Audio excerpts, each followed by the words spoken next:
Good evening, ladies and gentlemen. Welcome into Hoopsville on this Tuesday. I'm so used to saying Thursday. Tuesday, March 17th. I'm your host, Dave McHugh. Happy St. Patrick's Day to all.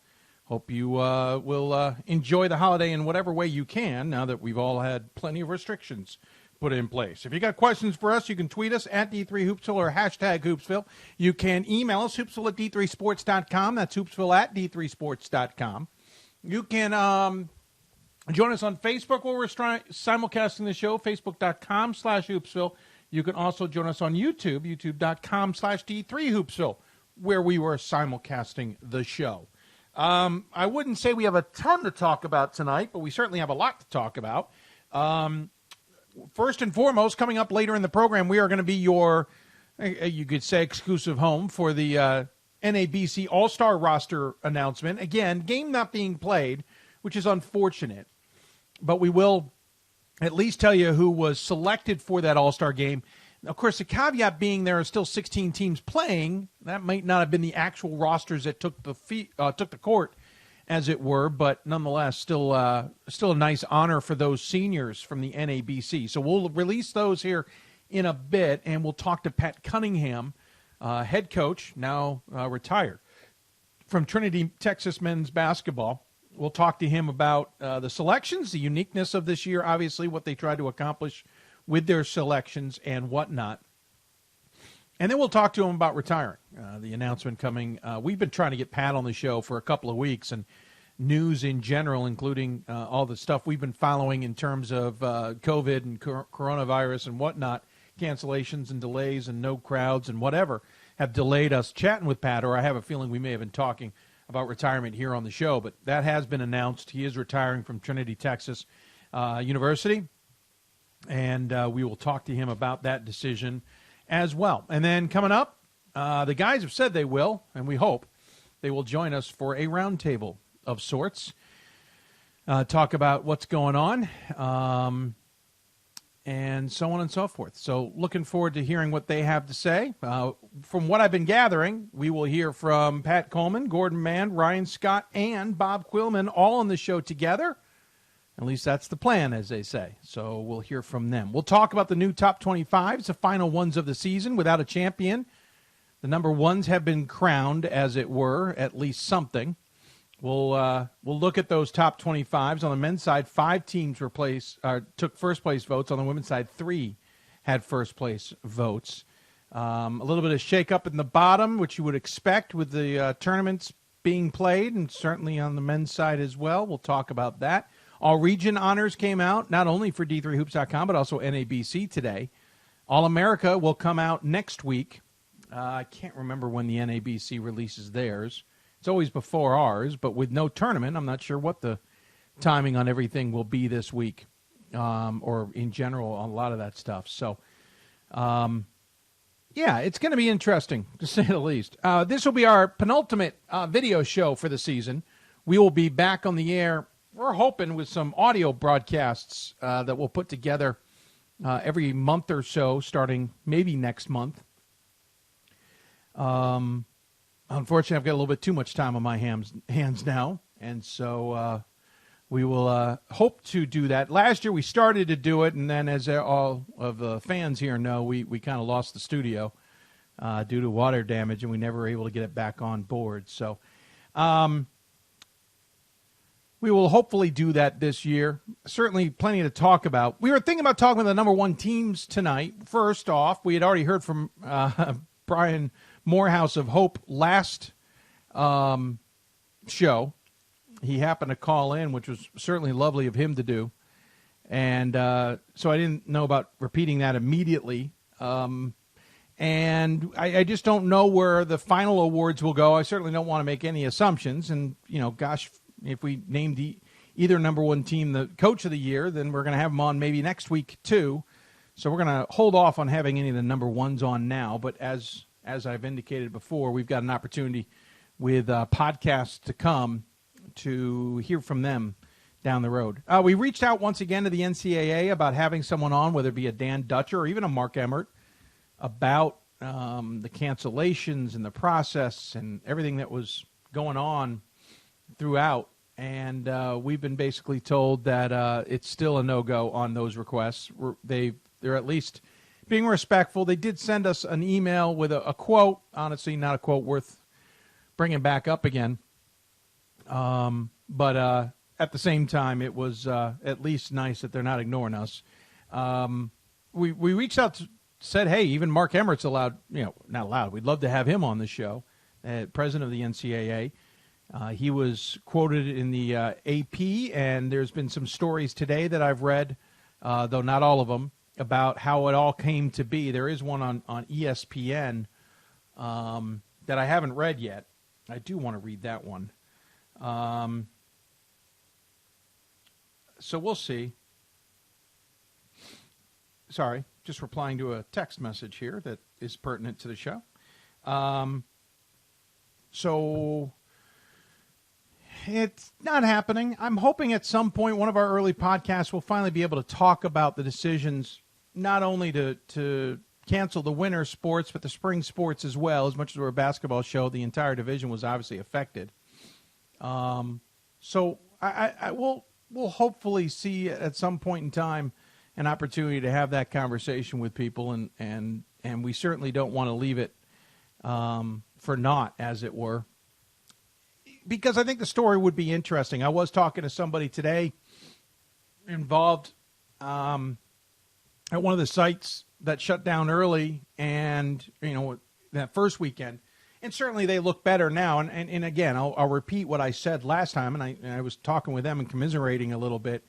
It wasn't the fact they were closing the doors. It was whatever the hiccup was be. At Amherst, it was this, no one told anybody, and then all of a sudden 90 minutes prior, and no fans have been alerted, they shut the doors, and suddenly fans are showing up with no idea that the doors are shut, no idea they can't get in to see the games.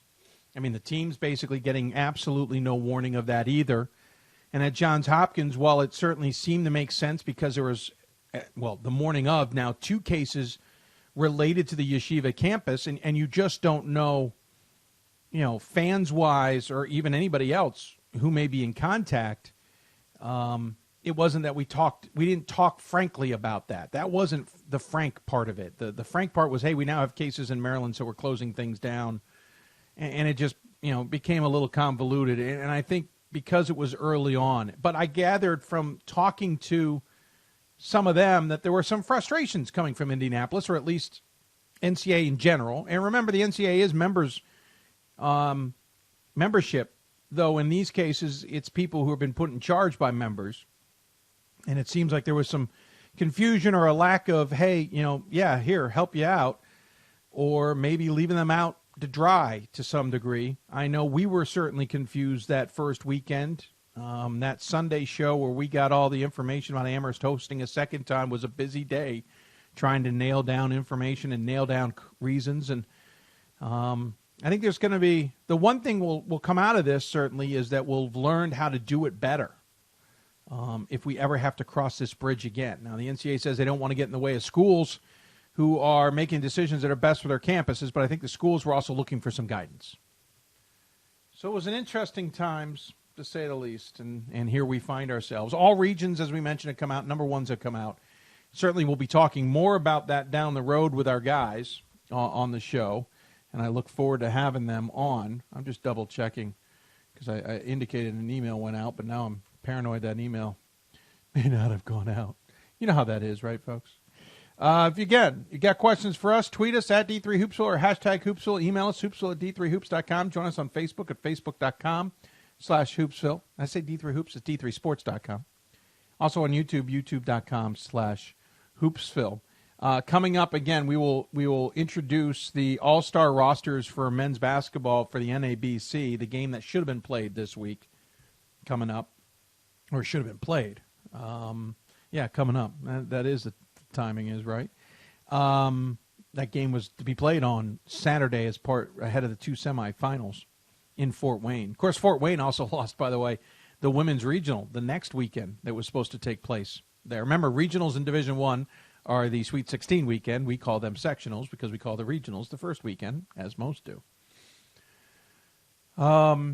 So we'll have the All-Star roster selection announcement. Again, it's about honoring these players for the opportunity that they obviously aren't going to have, but honoring them for what they've accomplished. And so we'll have that coming up. Women already announced theirs and then had their vote. So they announced their rosters and then had a vote. I'm not even sure how that vote turned out. I meant to look into it, and I forgot. So there you go. It's to say the least, interesting in these times. No sports being on. I'm used to that a little bit from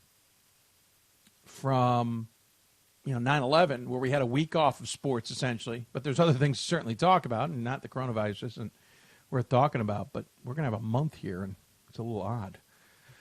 Maybe actually more than that, 2 months. Yeah. So let's look at the number ones. In the men's side, Swarthmore took the number one spot. They had 18 first-place votes. In the previous week, in the week leading into the NCAA tournament, they had 15, so they lost 2 of those votes. St. John's had 6 first-place votes when things were getting tipped off for the NCAA tournament. They're down to 1, but they stayed in second. Randolph-Macon had 3. They fell to 2.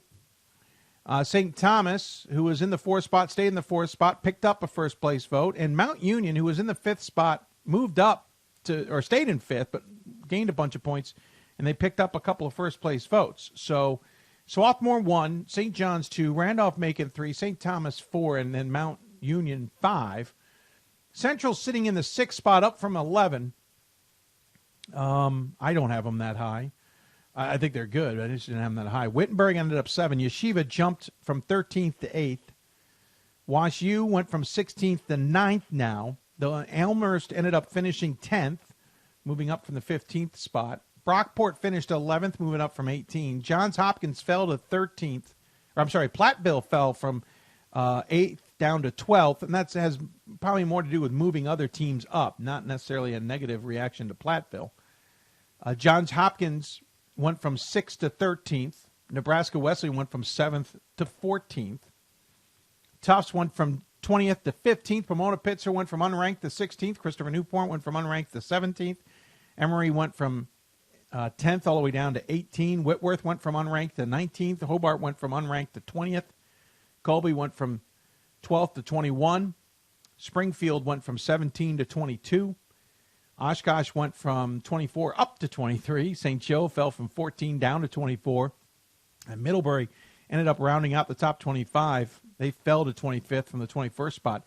Virginia Wesleyan, who didn't make the tournament, did not, they still kept some votes. They were 28 total points, but they fell out of the top 25.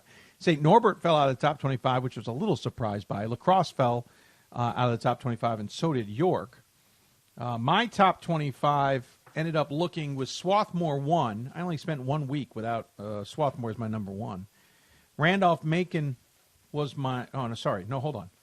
I moved St. John's up to 2. I moved Mount Union to 3. Mount Union the previous week for me was further down. Where did I have Mount Union? Oh, no, Mount Union was 5, so I moved them up to 3. St. John's was 3, moved them up to 2. I moved Randolph-Macon down to 4. Not a knock on them. It was more about St. John's and Mount Union. I moved Yeshiva all the way up to 5th. I had St. Thomas 6, WashU 7, Wittenberg 8, Brockport 9, Nebraska Wesleyan 10, Johns Hopkins 11, Emory 12, Springfield 13, Platteville 14, Pomona Pitzer 15. I had North Central 16. And then to round it out, St. Joseph, Elmer, St. Norbert, Christopher Newport, Whitworth, Center, Tufts, Hobart, York was my top 25. On the women's side, Hope stayed in control, essentially. They had 21 first-place votes the first time. They had 21 first-place votes this time.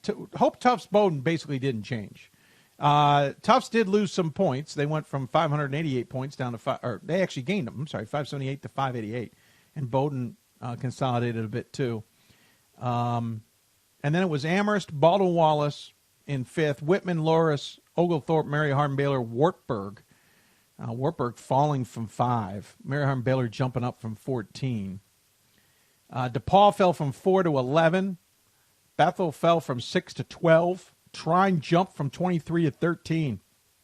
Whitewater fell from 8 to 14. Messiah moved up to 15. Christopher Newport moved up to 16. George Fox jumped into the poll. Welcome back. Chicago stayed steady at 18. Texas Dallas moved up a couple. Scranton fell hard from 12 to 20. Trinity, Texas fell from 16 to 21. Transylvania from 15 to 22. Augsburg from 17 to 23. And then Smith and Williams entered the poll having not been there previously. DeSales, Austin, and St. Thomas fell out. So that rounded out your women's top 25. Really nothing overly shocking, I don't think, with that. We'll certainly get more of a sense from Gordon Mann. Hats off to the players of the region, as it were. Now this sets up the what do you call it? All America's next week. For the men's side, in the Northeast, Jake Ross won from Springfield. In the East, it was Isaiah Brown from SUNY Potsdam. He had an incredible season. Ryan Terrell from Yeshiva won it from the Atlantic. In the Mid-Atlantic, it was Connor Delaney out of Hopkins. From the South, it was Nate West out of Laterno. From the Great Lakes, Nathan Bauer Malone from Mount Union. Out of the Central, it was Jack Nolan from Wash U. And from the West, Nate Shimowitz from Nebraska Wesleyan. On the women's side, Erica DeCandido from Tufts. East, it was Beth Bonin from Cortland. Tremendous season for Beth. Atlantic, it was Pace Lang from Kane. In the Mid-Atlantic, it was Lee Springer from Messiah. From the South, it was Rana Hughes from Texas Dallas. The Great Lakes ended up being a co-choice. Good choice, because I think they were both really good. Sydney Kopp from the Paw and Kennedy Schoenfeld from Hope. In Central was Hannah Frazier of Wheaton. In the West, Tate Anderson from Bethel. All really good players. Of course, coaches were named. Rookies of the Year were named as well. It was an excellent across the board all region, to be honest. Some really good players this year. We're full of talent, and we've known that because of the lack of or the more parity. Even Brian Morehouse talking about the parity on the women's side in our interview with him last week. The amount of parity we have is because we've got so much good talent, and to be honest, it's tough. I think there's some players who are really good who you might think should be higher, but it's hard to replace players who are ahead of them. This will set up the All-America list for next week. Obviously, you've got to be an All-Region to be an All-America. And I say next week. It's not official yet, but I believe it'll be coming out next week. Normally, we get them out before the championship game. On the women's side, that'd be Saturday. On the men's side with Atlanta, we waited because the Atlanta game, but, it's just not how it's going to play out. I just saw a donation I want to thank. We'll add it to the tote board. This will be the last night we tout it. We won't do it next show. We kept it going because people asked. Our goal is 7,500. We have a PayPal link on our main page. We also have a Give Butter. That's just so that mainly some of you can donate via, what is it? Venmo.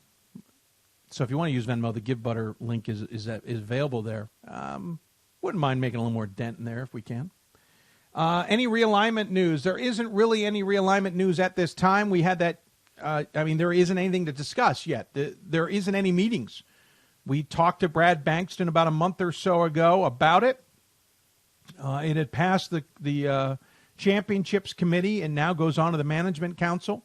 Management council doesn't meet until April. Assuming those meetings will take place, and with conference calls and Zoom or Skype or whatever you want to use, those aren't that difficult to do.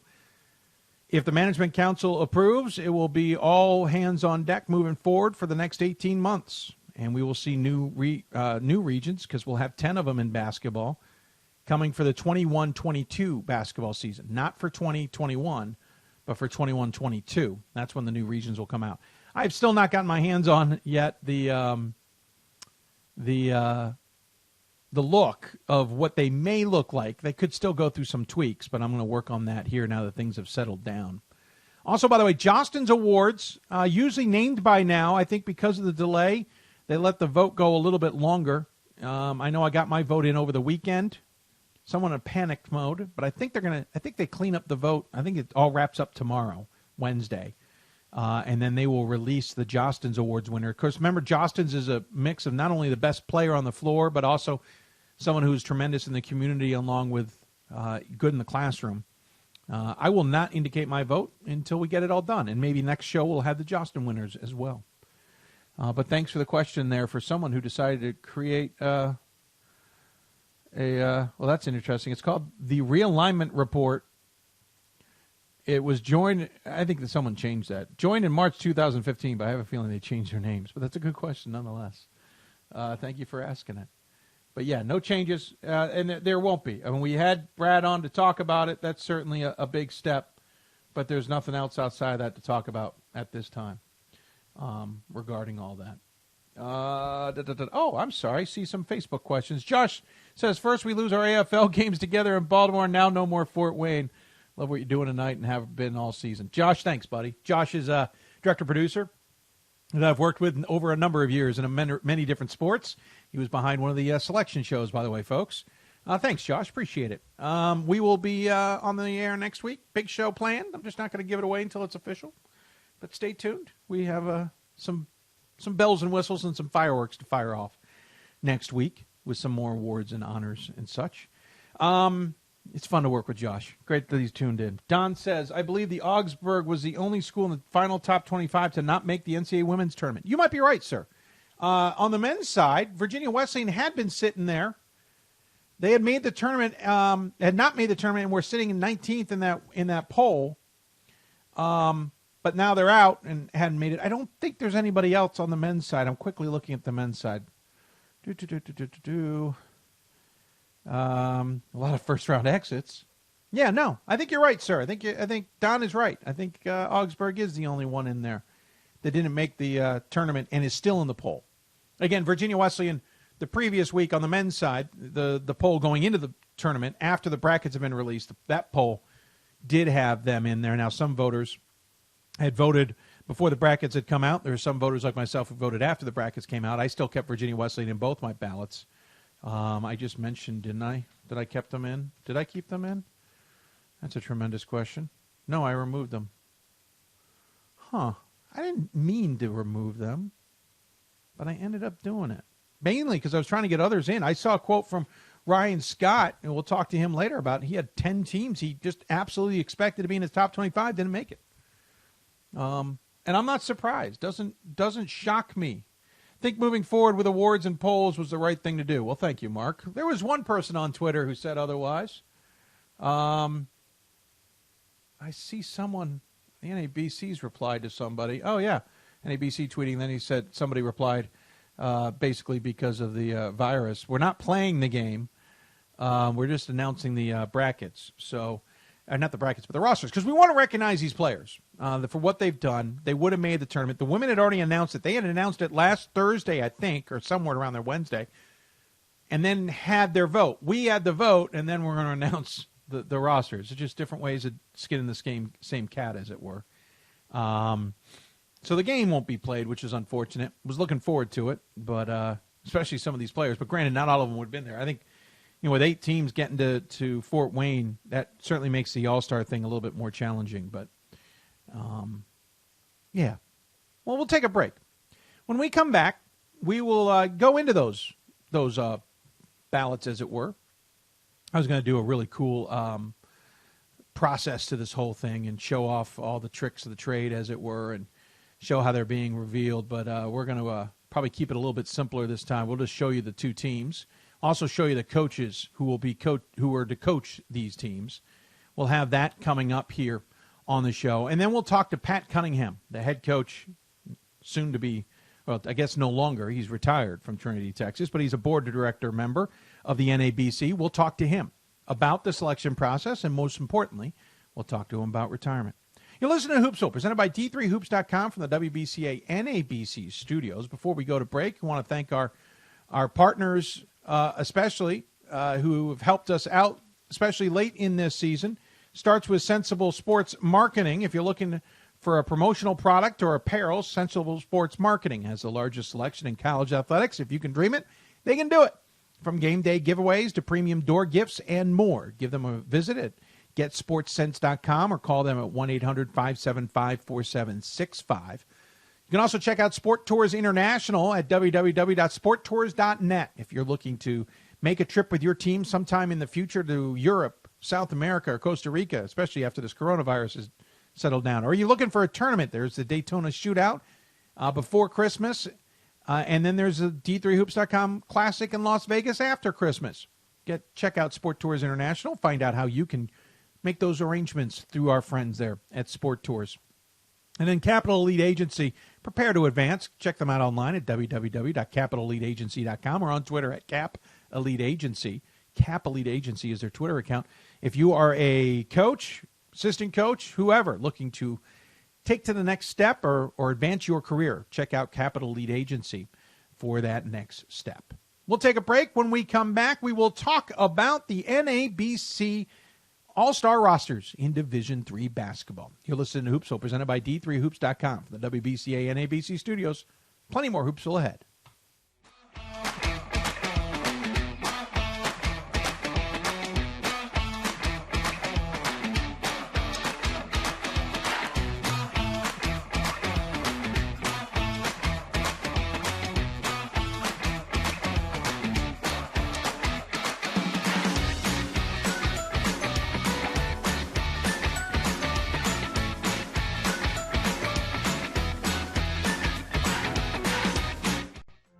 Football has taught me a lot throughout my life.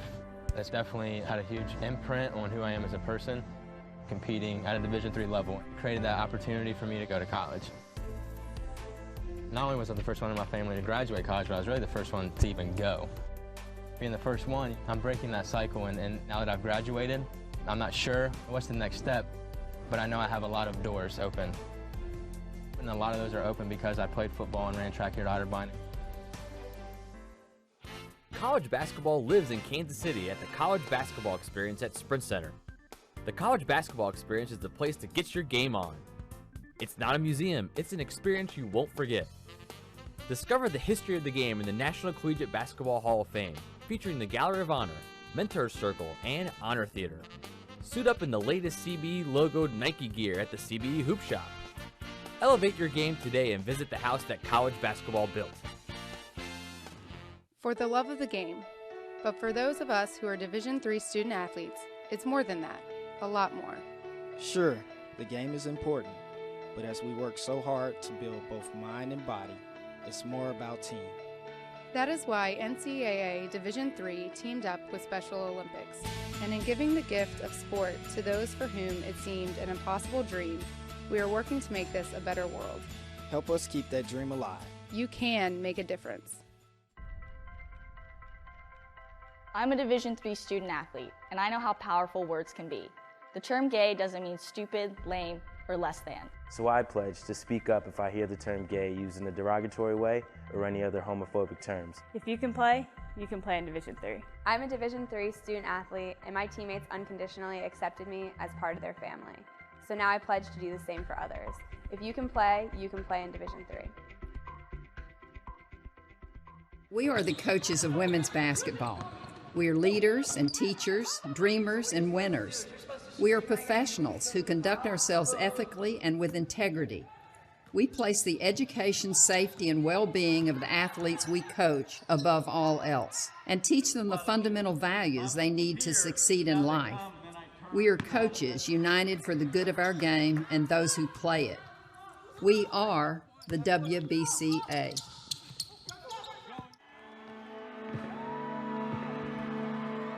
Great moments are born from great opportunity. That's what you have here tonight. That's what you've earned here tonight. This is your time. Now go out there and take it.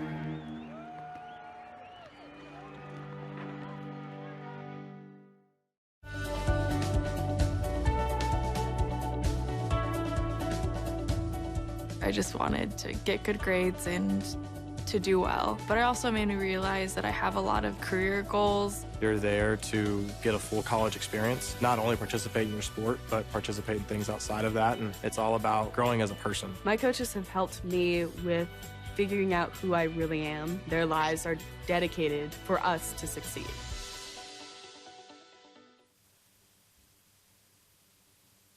Welcome back to Hoopsville, everybody. Just got an email. Absolutely outstanding. We'll try and figure out how to get this on the air, but Booker Copland is at the beach, has the phone out, listening to the show, hoping to hear his name maybe called for something here tonight. That is awesome. Thank you for sending the pic. We will try and maybe show that a little bit later. If you got questions for us or you got a picture to share, whatever the case may be sure to do it via email, hoopsville@d3hoops.com. You can also tweet us at D3Hoopsville and hashtag Hoopsville. Again, the email is hoopsville@d3sports.com. I'm trying to adjust to the new way, and it's been a rough way. You can also join us on Facebook at facebook.com/Hoopsville, where we're simulcasting the show. We're on YouTube, youtube.com/D3Hoopsville. So we've been talking about any conference news. Same guy asking. I'm assuming you're asking about the CACA-CAA thing. I'll just say this much. Nothing's changed from what we had earlier, and no one's told me I'm wrong. So you go do with you which. We have a lot of downtime to maybe chase some of that stuff, but it hasn't been a priority for the last month or so as we've been focused on the tournament.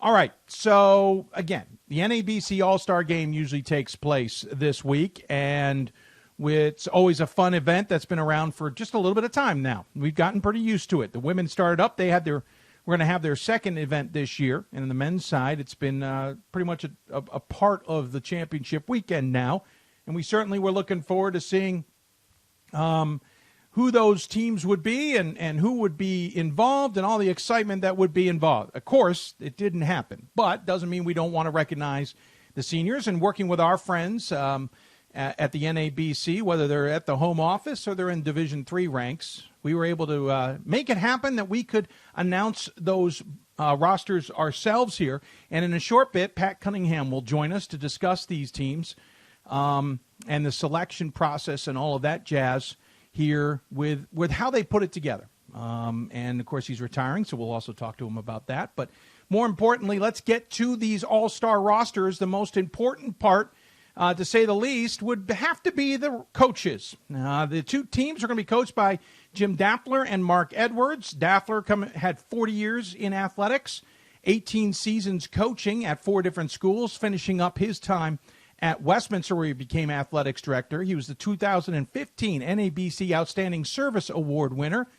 He was also served for 4 years on the national committee. In the 2008-2009 season, he was actually the committee chair for the Division III Men's Committee. We'd love to chat with him now about what he would have had to deal with that Sam Atkinson and the rest had to deal with, to say the least. The other team, coached by Mark Edwards, 37 years at his alma mater, Wash U, 685 victories. Gave him a hard time for finishing 15 short of 700. He won back-to-back national championships in 2008, 2009, and he was a 3-time National Coach of the Year. So pretty good coaching rosters, to say the least, and we congratulate those two gentlemen for the opportunity they would have had. We'll talk about maybe whether they'll be back for another round, as it were. Don Stoner mentions hopefully Booker is practicing proper social distancing while at the beach he's on. I believe he is, sir. From the picture I saw, he's a pretty good distance off from everybody. So I will say that is most likely the case. All right, so let's see here. Let's talk about the first team. We're doing this in alphabetical order. So as a result, Coach DAFLER's team is the first one on the docket. And for Team DAFLER, we have Sammy Robinson, the 6'5" guard from St. John Fisher. He's a Cedarhurst, New York native, and he was the Empire 8 Player of the Year. He's joined by Nate West, the 5'10" guard from Laterno from Houston, Texas. He was the ASC East Division Player of the Year. Also joined there by Riley Thompson, 6-foot guard from Ithaca. He's out of Newtown, Pennsylvania. He was an All-Liberty first-team selection. Riley Collins, the guard from Drew, Lacey, New Jersey native, Landmark Player of the Year. I got to watch him quite a bit. Not too bad a talent. None of these gentlemen really are. Jacob Bates, the forward out of center, LaGrange, Kentucky native. He was the SAA Player of the Year this year. On the right side, you have number 22, Jake Ross, the guard, 6'5", out of Springfield, Northampton, Massachusetts native, was the NUMAC Athlete of the Year. Kenna Gilmore, the guard, 6'4", from Hamilton. He's out of New Paltz, New York. He was an all-NESCAC first-team selection. Of course, remember last year he was an NESCAC Player of the Year as well. Booker, I hope you're listening. You're on this sheet. You're a 6'3" guard from Augsburg. He's the MIAC co-player of the year. We had a couple of those this year. The Minnesota native looking good on the beach, and I hope he's enjoying the fact that he made this roster. Connor Raridan, the forward, 6'6", out of North Central, the CCIW's most outstanding player out of Plainfield, Illinois, is on this roster. And rounding out Team DAFLER, one of the D3Hoops.com fan vote winners, it's Doug Levy, the forward, 6'7", out of John Jay. He's a CUNYAC Player of the Year out of Smithtown, New York. So those are your first 10 players who would have been playing for Team DAFLER. Now you'll notice there were a number of those who are still playing in the tournament. How that impacts things, I don't know, but certainly some of these players were not still playing and would have been obviously shoo-ins. Others were still taking part in the tournament and whatnot. Let's switch to Team Edwards. For Team Edwards, it starts with number 5, Jared Wagner, the 6'1" guard out of York, Pennsylvania. He went to York College of Pennsylvania. He was the CAC Player of the Year. He's joined by Nate Shimowitz, the 6'4" guard out of Nebraska Wesleyan. The ARC Most Valuable Player was from Omaha, Nebraska. They're joined by Brian Cameron, the 6'1" guard out of Wesley. He's the AEC Player of the Year this year, scored something like 2,300 points in his career. He's from Newark, Delaware. Nathan Bauer Malone from Mount Union, 5'10" guard, was the OAC Player of the Year out of Stowe, Ohio. And Adam Favorite, one of the rare forwards on these teams, 6'8" from Oshkosh, the Marshfield, Wisconsin native, was a WIAC Co-Player of the Year. His other Co-Player of the Year, the other guy on this team, Connor Volker, 6'3" guard out of UW Platteville. He was the WIAC Co-Player of the Year with Favorite. He's out of Kiel, Wisconsin. And Randall Wolko, the 6'5" guard out of the College of New Jersey. He was the NJAC Player of the Year for the Somerville, New Jersey native. They're joined by Daniel Hempy, the 6'5" guard from Worcester. He's from Waldo, Ohio, and he was the NCAC Player of the Year. Derek DeVries, the 6'5" forward from Calvin, Grand Rapids, Michigan native. He was the MIA Most Valuable Player. And then rounding out the team, he was a D3Hoops.com fan vote winner himself as well. Number 42, Tim Wendell, the 6'7" forward from Crown. He's from Uruguay, but he was also the UMAC Player of the Year. So almost every single one of these were Players of the Year in their respective conferences. There were 2 that were not, Copland and Thompson on Team DAFLER. But as you can probably imagine, those conferences had some pretty good players. I think some juniors won Players of the Year in those conferences. So not a knock on them whatsoever. So there you are. Congratulations to those fine gentlemen, the 20 who were selected to the NABC REESE'S Division III All Star Rosters. Again, not being able to play in that, but we certainly want to make sure they get the recognition they deserve. Joining us on the Blue Frame Technology Hoopsville hotline to discuss all this, a man who certainly knows all about putting these rosters together. It's Pat Cunningham, the Trinity, Texas now retired head coach. We'll get more about that down the road. But, Pat, I know you guys worked really hard on this, and I know things couldn't have gotten any easier for you. But what do you think of the rosters you guys put together? Well, thanks, Dave, for doing all this. I think you highlighted it when you said that, I think it's 18 of the 20 or 17 of the 20 players were Players of the Year in their conference. And what a great group of athletes and basketball players we were able to put together for this. And it's quite a process. As you mentioned, I think early on, as you were starting this thing, is that I think it's been 12 or 13 years now that we've been doing it. And I know you were part of it when we started a long time ago. But it seems to get better and better, and the players seem to get better and better. So, it's a disappointment, as you mentioned, that these guys won't be able to get on the court, because I got to tell you that the nominating committee and our All-Star Game committee, as we looked at this group, it was like, oh my gosh, what a fun group to be able to see on the court performing. Unfortunately, that will not be able to happen. Yeah, it's unfortunate it won't happen, but you're right. An outstanding group of players when you guys put this together. Of course, interesting because some of them are still playing. That wouldn't have been the normal course. How difficult was it going to be this year because you had 8 teams? You only had done this one other time where you had 8 teams still playing when you were going to have to pull the All-Stars. I assume that made it difficult this year, but at the same time, a little bit easier this time because you were able to take some guys who would have been maybe playing in Fort Wayne. You said it exactly right. As it turned out, once they canceled the game, we were able to go from that point. And some people may say, well, there are people missing from this list that they may think should be on there. But one of the things, Dave, on that, Dave, is that, the nominating committee puts together in each region. We've got 8 people, one in each region, who helped to put this list together. And Thad McCracken out of Hendrix College is the chair of the nominating committee, and he oversees that and really does a great job of putting the list together. And then there's a couple of things that can happen. One is, this is an NABC event. It is paid for and sponsored by the NABC, and so the coaches have to be members of the NABC. And occasionally there comes a time when the coach is not a member of the NABC and their player is not able to play in it.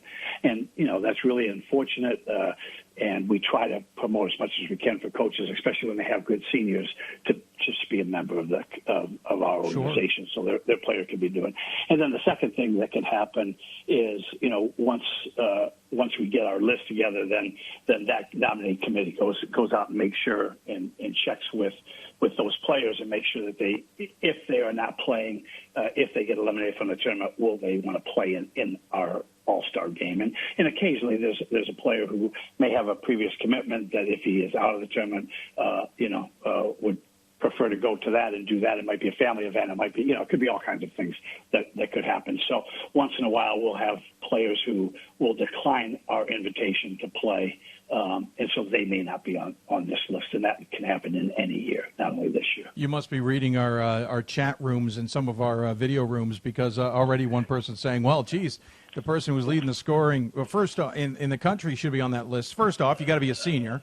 Second of all, as you said, your coach has got to be a member of the NABC, and I don't want to make any assumptions. I don't know who is who, but that has come up for you guys on occasion, has it not? It has, and it's a rare occasion, Dave, but it has happened, and as members of the NABC, as a board of directors, we try to, as I say, get out to as many of our members as we can to encourage them, especially when, as I say, when they have good seniors, to make sure they're a member of our organization. And it happens. I don't know the exact number, but I would say, every couple of years it'll come up with one of our nominations who are not eligible. Sure. A great player who's not eligible. And then, as I said, the other part of that equation on a list could be a player had a prior commitment, so declined that invitation, and so they don't show up on this list. I'm not assuming anything, Booker. I know you're watching the show. You're at the beach right now. I'm not assuming you were planning on being at the beach this week with this nomination, considering you're on the rosters. But and we know Booker Coughlin is enjoying things at the beach now, and that has happened. Certainly guys put a lot of money into trips that they're doing, or there's educational things or whatever that pop up. Hey, let me take a quick sidetrack. Let's go back to the coaches. I want to bring them back up on the screen if we can. Jim DAFLER, who was at Westminster, but he was also at Marietta and Bethany and I'm forgetting one. I'll remember it here in a minute. 40 years in athletics, 18 in coaching, NABC Outstanding Service Award winner. He was going to be one of your coaches, and, of course, the great Mark Edwards, 37 years at his alma mater at WashU, basically built that program with 685 wins. Tell us a little bit about the decision with these two gentlemen.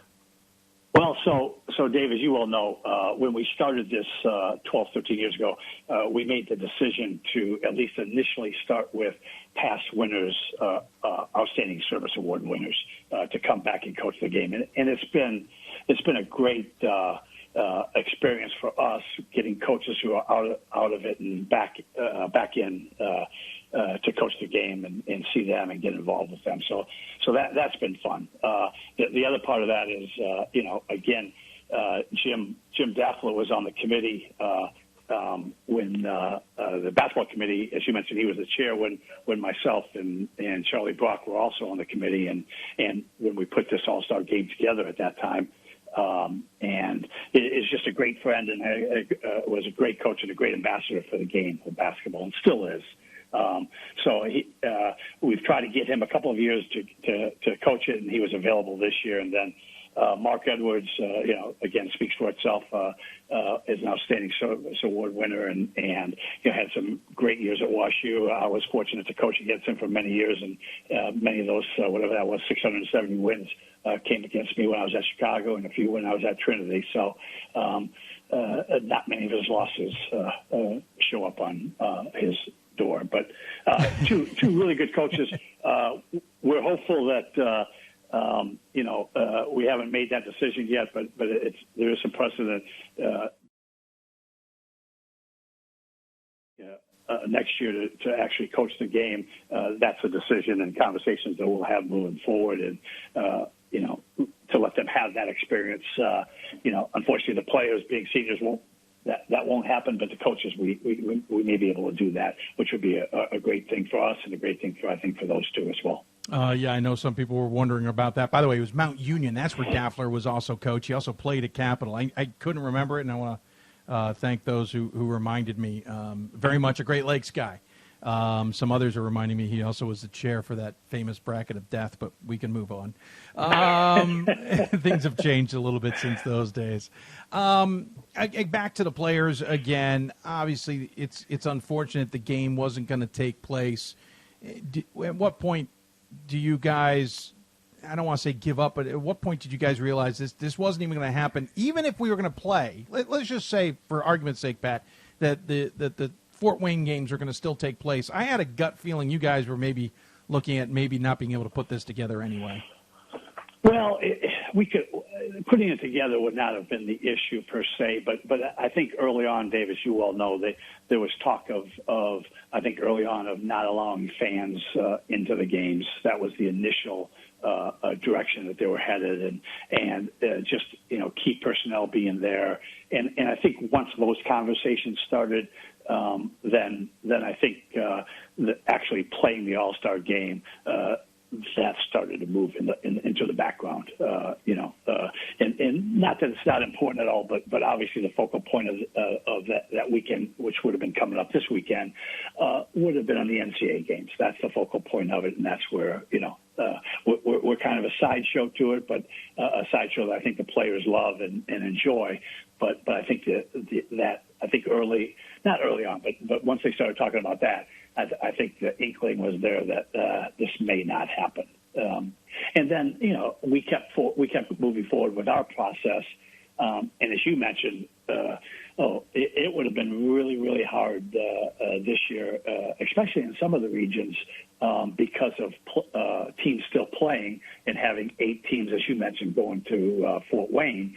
There could be twice as many players theoretically, and in any given year, it could be more than that, who would not be available because their team would still be playing. Yeah. So, and as you look at this list, into the round of 16, a number of them were still playing, and had the game moved forward at that point, obviously those players would not be on this list. But because we're not playing the game, we were able to look at everybody who was still in the pipeline. Sure. Give us a sense of who was involved in Division III to put this all together. Well, it starts with our All-Star Game Committee, and it's the NABC board members.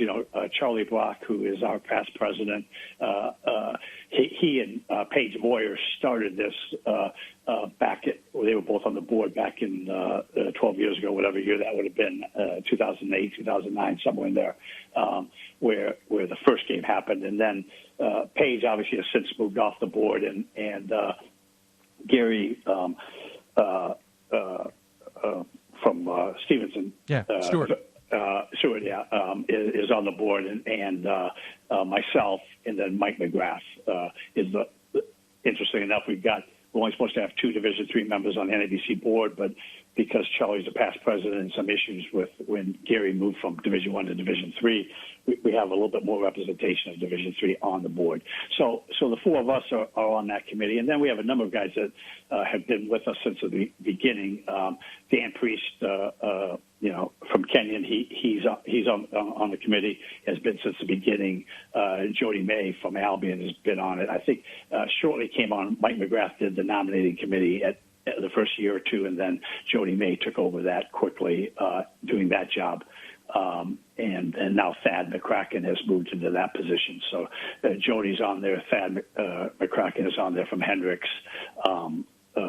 Jared Samples from the University of Dallas is also on there on the committee. So it's everybody has a job to do, and there's a lot of us that do it. Bill Raleigh was on for a number of years. He's since moved into athletic director, and is kind of his responsibilities has kind of moved him off, and Jared Samples has kind of moved on into the committee from Bill's standpoint. Sure. So, there's a number of guys that do a lot of work to put this together, and it's labor love. And the last one that I shouldn't, because he does the most work, is Jeff Gorski. He's a stalwart. He does a lot of the travel arrangements. He does a lot with the rosters, and I'm telling you, he's just he does an awful lot of it, putting this all together, and is just been really, really good.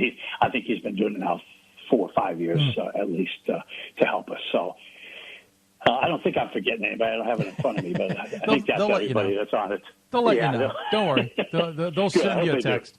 By the way, Bill Raleigh told me a few weeks back that he wasn't going to make it to Fort Wayne this year due to other circumstances. We should have known. We should have known that was the warning sign that nothing was going to work right. Bill Raleigh threw up the. By the way, Pat Coleman reminds us 2009 was the first game, the Sean Wallace year. He says it's fun to watch those guys still interacting, those All-Stars interacting on Facebook and Instagram and whatnot. I remember it was either the first game or the second game when you guys still held positions for the semifinalists who lost, that their seniors could take part, and the two Guilford guys were there, and they're both into coaching now. And you guys split them on the opposite teams, and one of them accidentally inbounded the ball to his teammate who wasn't on his team for an easy 2 points. I think that's when we realized maybe this wasn't the best solution. Yeah, we were for a number of reasons to get it going. I remember those days as well, and I think we had that year one of the teams only had a limited number of seniors, and one of the seniors playing, he may have had a career high in the All-Star game. He just lit it up in front of they were both from the ODAC, yes. Interesting enough, and or in that area, and just it was exciting with the crowd and all those things. And so and that time we had a I think it was a 16-man roster. Yeah, you're right. And then we introduced the online voting a number of years later, and we moved it to 18, and then and now we added that large to have 20, which it's nice to honor more seniors now than we did at that time. Absolutely agree. But to get it going, get it going, we were kind of we're trying to do it as cost effectively, and as you well remember, it was the year that the third place game. The TV moved the championship game to 1 o'clock, so they were going to have to play the third place game at 10 a.m. after getting off the floor at 10 o'clock the night before, and nobody wanted to do that. So it kind of opened the door for the All-Star game, and it was such a success that we've been able to keep it going. I'll let you go with that story. I think the other story was that the previous year's game third place game was pretty abysmal. But we'll let you go with your version. I like your version. I'm sticking with my story. I'm absolutely sticking with it because that's I have the driving force behind it. I have a coach to blame for that, but I'll keep my mouth quiet. There you go. Pat says it was a Randolph-Macon guy who was that's who it was. That's who it was. Yep. So I had my years backwards. I'll take this opportunity. Any final thoughts on that before I'm just going to immediately transition into what else we wanted to talk about? Any other thoughts about the All-Star game you want to make sure people know about? I don't have anything off the top of my head. If anybody has any questions or thoughts, be more than happy to entertain them. But again, we're looking forward to being able to get back on the court next year and do this again. Yeah. And we're just happy that we're able to honor these guys. And I know the NABC is going to do something to help honor these guys, whatever that might be. We're talking about that now, but getting them something to commemorate. They're being chosen and being a part of this group. So I say you bring these 20 back. You take next year's 20, and we make a real game out of it. No, that might That would be interesting. That would be interesting, to say at least. Some of these guys might be out of shape by then. I don't know. Who knows? Send them to the TBT. Yeah. We'll take over the TBT with these teams. Hey, let me switch gears here. I want to thank the NABC, and we'll talk about that in a bit, but I want to switch gears. The news coming out, you're retiring as head coach at Trinity, Texas, where I've certainly known you most of your time. I know you're not always at Trinity, but you're the all-time winningest coach there. You were also associate athletics director for compliance. Bless you, sir. You were also at University of Chicago and Manchester, Indiana before that. You've got over 500 wins. You got that earlier this year in 33 seasons. I get the sense that you may not be done. You may find something else to do, but you finally decided it was time to hang up the whistle for now? Well, honestly, Dave, it wasn't my choice per se. I understand why Trinity did what they did, and I'm ready to move forward and find something to do here. I won't say too young, but I've got too much energy, and now that the stock market has crashed, I can't afford to retire. So you put those things together, and I'm going to have to find something. I'm not sure what that will be, but God has a plan, and moving forward, we'll find out what that is and figure out what I can do here for at least a couple of years moving forward. Well, your wife doesn't want you hanging around the house, so you better go find something to do. Well, she's still going to work for a couple of years, so there's no way I'm staying at home if she's out there working. So yeah, let me put it this way: we were talking to another coach, athletic director, who was thinking about retiring, and his wife was there, and she was alluding to the honeydew list that she was putting together when he decided to retire. I'm not very handy, so I better get out working. That's all I'm going to say. Your house looks to be in good shape, so I don't think you need to worry about it too much. That's right. You've been here, my friend. I have. Your hospitality is awesome. I'm curious. Obviously, the last few years, to be blunt, I know they weren't the teams you wanted to put together. I know you've got a high standard for yourself. Did that kind of wear on you at all, or is this kind of giving you a motivation to maybe try and prove yourself? Well, I don't. Not the second part of it. Sure. Myself, it's more about the kids and that. Yeah. As you say, we haven't had the success win losses on the court that we had. My first 15 years here, and there's a number of reasons for it. And the other part of that is, I will say this, is that last year was a hard year coaching wise for me, but I tell you what, this year was just a joy. The group we had were really, really unbelievable. It was a young group, but had great enthusiasm and were suggestive to coaching and did what you asked them to do, and we didn't win as many as we would have hoped to do, but it was a fun group to coach, and I think they're going to have some success moving forward. So I think whether it's in coaching or whether it's in sports or whether it's something else, I'm not sure what that's going to be, Dave, but I'm looking to find something. I want to see you and nothing against Coach DAFLER, but you and Mark Edwards going at each other in the All-Star game. I don't think you two could hold back and treat that like an All-Star game. I think Mark and I would probably just sit together and have a good time talking and let those guys play, because there's not a whole lot of coaching you have to do with those guys. Those pretty good talent. I wanted to use a picture, by the way, that they have on your page. They sent it to me, but I wasn't able to use it. You wearing a Snoopy tie. Sir, I love it. That's outstanding. That was the Suits and Sneakers Coaches for Cancer Awareness. And this year was special. I was, to share with you, is diagnosed with prostate cancer a couple of years ago, and so I'm in the process of getting treated and dealing with that. So this year's Coaches for Cancer Week was a little bit more impactful for me than it has been in past years. But it's a great cause, and I enjoy it. I don't wear ties very often, so the Snoopy basketball tie is an old favorite to bring out of the closet. I love it. It's perfect. I got a Mickey Mouse one, but it doesn't do near as much justice as yours does there. You've gotten a number of awards too in your time. Guardian of the Game from the NABC back in 2011. You've also gotten the Advocacy Award. You've been on the men's basketball committee 2 tours. You got wrangled in for a second at one point, as you mentioned. Been very much involved with the NABC and the board of directors. Very much you have been the person I've always thought of as always trying to better the game, and as you said, make it better for the student athletes. What do you think of what you've tried to do for the game?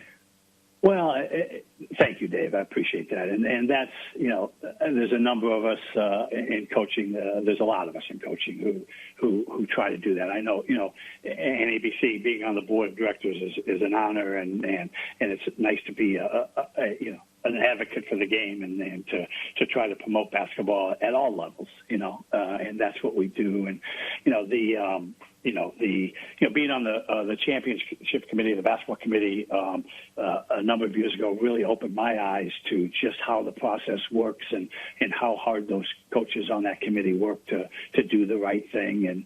And I've continued to try to help people along those lines. And I think this All-Star Game Committee and what we do with it, trying to promote that is, we've gotten a number of people involved. And that again is, it's a labor of love for a lot of us. So, we do what we can. We all try to do service in some small ways, but, my hope is always that the game will be better once I'm out of it than when I came into it. No, that's certainly a good goal. Any memory that sticks out and resonates the most? The student newspaper did a story a couple of weeks ago, and this was before retirement. But it's an interesting question, and I couldn't just single one out. It's like there's so many memories. It's whether it be it's amazing when you ask the question. It immediately goes to players and what they've done since they graduated. From Manchester College. I just got an email from a parent who was from Illinois, and his son went to Manchester College, and thanking me and remembering his son being there, and it's still a conversation with him. To the University of Chicago, my older sister Mike McGrath being there, and we converse all the time about alums and what they're doing, and just all the great things that they're doing. And then here at Trinity, there's just a lot of guys in the 21 years who still come to the games, still get together every summer, as Pat Coleman talked about, the All Star guys still connecting on Facebook and that. It's amazing, former players and, groups of players and how they stay together and how they've grown and become young adults and come back to the games with their kids. And, those are the memories that stick. Some of the losses will stick with you, few of the wins, but overall it's about people and things they've done and the memories you have of them, and they'll come back and tell stories of things they did that I had no idea they were doing, and they'll come back and tell stories of things and make fun of things that we did and things that I've forgotten that we did, whether it be at practices or on the road trips or what have you not. So that's the fun part of what we do here, what I do, or what I've done, and that's just and any coach who's been in it for a while will probably tell you the same thing. Sure. Yeah, I was a little worried you might mention some trips in the vans, but across Texas. But I'll go with your version. It's much better. Pat, I could talk to you forever. You know that. I love catching up with you. That's the really big downfall with Fort Wayne is not catching up with a lot of you guys, as I always do on the weekend of the championships. But I appreciate you guys coming on, especially not only to talk about these NABC selections. I want to also thank you guys for letting us announce those teams, but also want to thank you to come on and talk about where your career is, and maybe we'll see you back, but I appreciate it nonetheless, sir. As always, we give the guests, though, the final word. Any final thoughts you want to share, those tuned in? Yeah, Dave, one, we've been friends for a long time, and I too have enjoyed the many conversations, many arguments, many discussions, many just, shoulders, grabbing each other's shoulders. And, it's been fun, and I'll continue to be involved. So, those friendships and your friendship it means a lot to me, and you've been great for the game. I don't want to blow your horn too much, but it's what you guys do, you at Hoopsville and then Pat at D3 Hoops. It really has helped the game of basketball in Division III in particular. And as coaches, I certainly appreciate all that goes on and is done, and what you guys try to do, and that's the fun thing about it. And train of thought from there. But basically, you know, my biggest thing is we will see you down the road, my friend, and you know, I probably should give a shout out if anybody has a job. If they need somebody, give me a holler. Anybody who's wants a guy wearing a Snoopy tie, he's available. Exactly. There you go. Exactly. That's old and washed up, but other than that, good. Hey, I appreciate it, sir. Thanks again. We will be in touch. I know we'll talk often. Take care of yourself. Don't drive your wife crazy too much. And we'll look forward to seeing where you end up. Most importantly, I look forward to catching up with you down the road. Thank you, my friend. All right. Pat Cunningham joining us on the Blue Frame Technology Hoopsville hotline. Appreciate him taking the time. You know, disappointed he's retiring from Trinity, but I get the feeling we're not done with him. We'll see him pop up somewhere, or at least stay involved, and that's the most important part. I really want to thank Pat Cunningham, Mike McGrath. He named the rest of the guys there, Thad McCracken, Jody May, and others who allowed us to announce the All-Star rosters. Usually those are done because they need to get them done with travel and all. This is a different year, and so we have an opportunity to do it. That was one of the reasons we pushed to tonight, to be honest. I want to thank all of those, including those at the NABC, Wade and Stephanie and others who allowed us to do that. Really appreciate it. It was fun to do, and I thank you, and hope everybody congratulations to those of you who made it. I apologize to any of those who didn't. I didn't have anything to do with it, but you all still had tremendous careers that can only name so many. Same with All-Americans and same with all regions. You just can't name them all. But thanks to the NABC and our friends in Division III for that opportunity. We'll take a break. When we come back, I will be joined by the gang, as it were, for a roundtable. On the docket, supposedly, will be Pat Coleman, Ryan Scott, Gordon Mann, and Bob Quillman to recap the year. We'll throw some questions at them, see what they have to say, and we'll round out this show. It's not our last show. We still have a show next week, but we'll get some good thoughts from them. You're listening to Hoopsville, presented by D3Hoops.com from the WBCA NABC studios. Plenty more ahead, and we'll answer your questions as well. Back with more.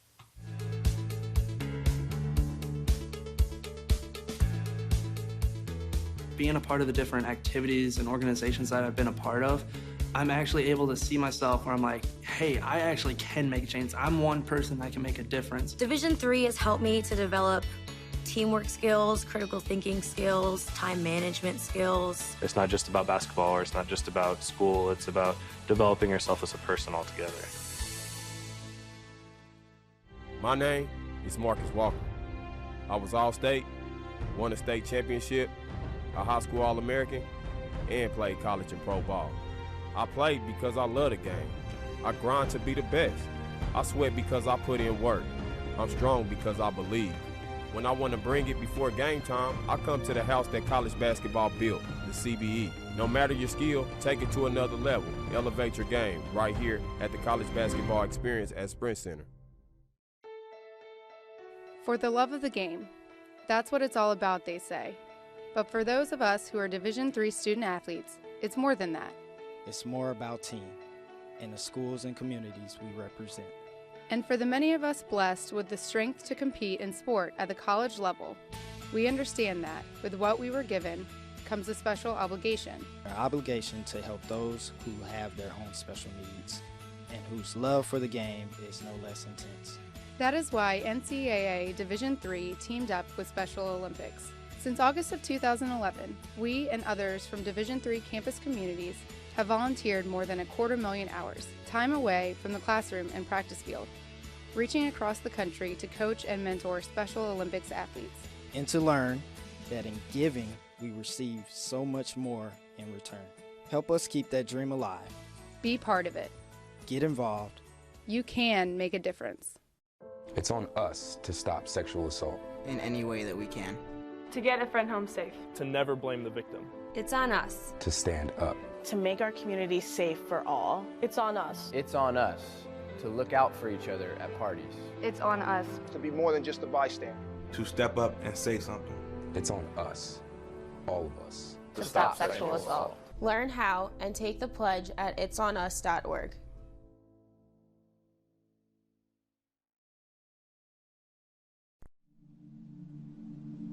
I used to never really talk. Ever. I was scared and shy.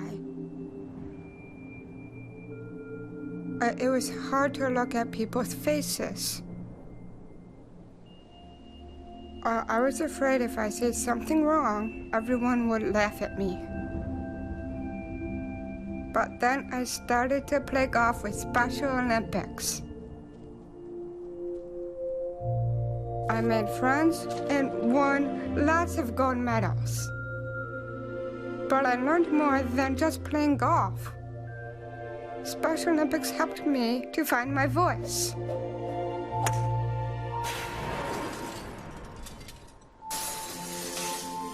And now everyone else is speechless.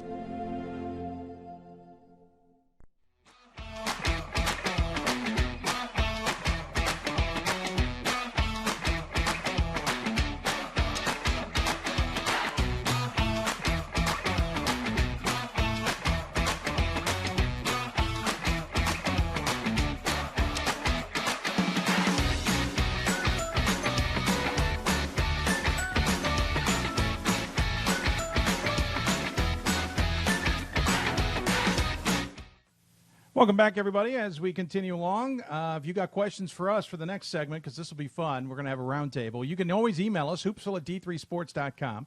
You can join us on Facebook at facebook.com/hoopsville. You can also join us on YouTube, youtube.com/D3Hoopsville. Email us, hoopsville@d3sports.com. Lots of ways to interact with us. We'll try and have some fun. A little bit of a free-for-all, though, with some planted questions. We'll see how it all plays out. We'll bring the guys in. You won't see my face initially, but we'll get them in there eventually. But joining us, it is, I don't even have Pat in there. Geez, I'll get him in there, too. But we do have Ryan Scott, Gordon Mann, Bob Quillman, and don't worry, Pat is there. I'm there. We'll get him squeezed into the box as well. You'll hear him just fine. Gentlemen, thanks for taking the time. Not the way we thought the season would end, but we all found plenty of time on a Tuesday. Good to be quarantined with you guys. This is beautiful. There you go. True. It's one way to make sure we're all available, right? Yeah. Not letting anyone leave their home. It's also very good social distancing here. Yes, very much so, by miles. By the way, really cool to get a picture from Booker Copeland of him enjoying the beach while making sure to tune into the show, and then Don Stoner wanting to make sure he's okay with the social distancing part. So I got a kick out of that. Guys, first and foremost, it was a bit of an emotional week, obviously, and so for good reason. A lot of us, I honestly, it was a tough show to do. I'll be blunt. Last week, your reactions. I'll start with Pat a little bit. Your reactions on just how this season came to a close, because this wasn't what anybody thought we'd be talking about this year. I think that the headline I put on D3Sports.com was not with a bang, but a whimper, something along those lines. I forget which poem that is, and I've got a senior year high school English teacher rolling over in his grave over that. So I apologize right off the bat, but it just such a strange way. And, we saw the slippery slope slipping over the course of whatever, Tuesday, Wednesday, even Monday, whatever, into Thursday, whatever. When did it even all go down? I've kind of forgotten at this point. I kind of blocked it out. Thursday. Officially Thursday, yeah. Yeah, so, it just obviously unprecedented, pretty crazy. Oh, thanks. Yeah, that's me. I've got the D3 Sports guy. Yeah, just kind of, I appreciate that, mostly people had understanding reactions with a couple of outliers here or there. And that's kind of the most important thing. There's not a darn thing in the world we could do about it as fans or as media or even the people within Division III could do anything about this. So we just kind of have to live with it. It's unfortunate, but here we are. Gordon, your thoughts on how that unraveled. It certainly caught us by surprise, but we also kind of saw it rolling slowly towards us. Yeah, I mean, I think it was just sad. Necessary, I think, but sad is the way I felt about it. My heart wasn't really in posting the final top 25 poll last night.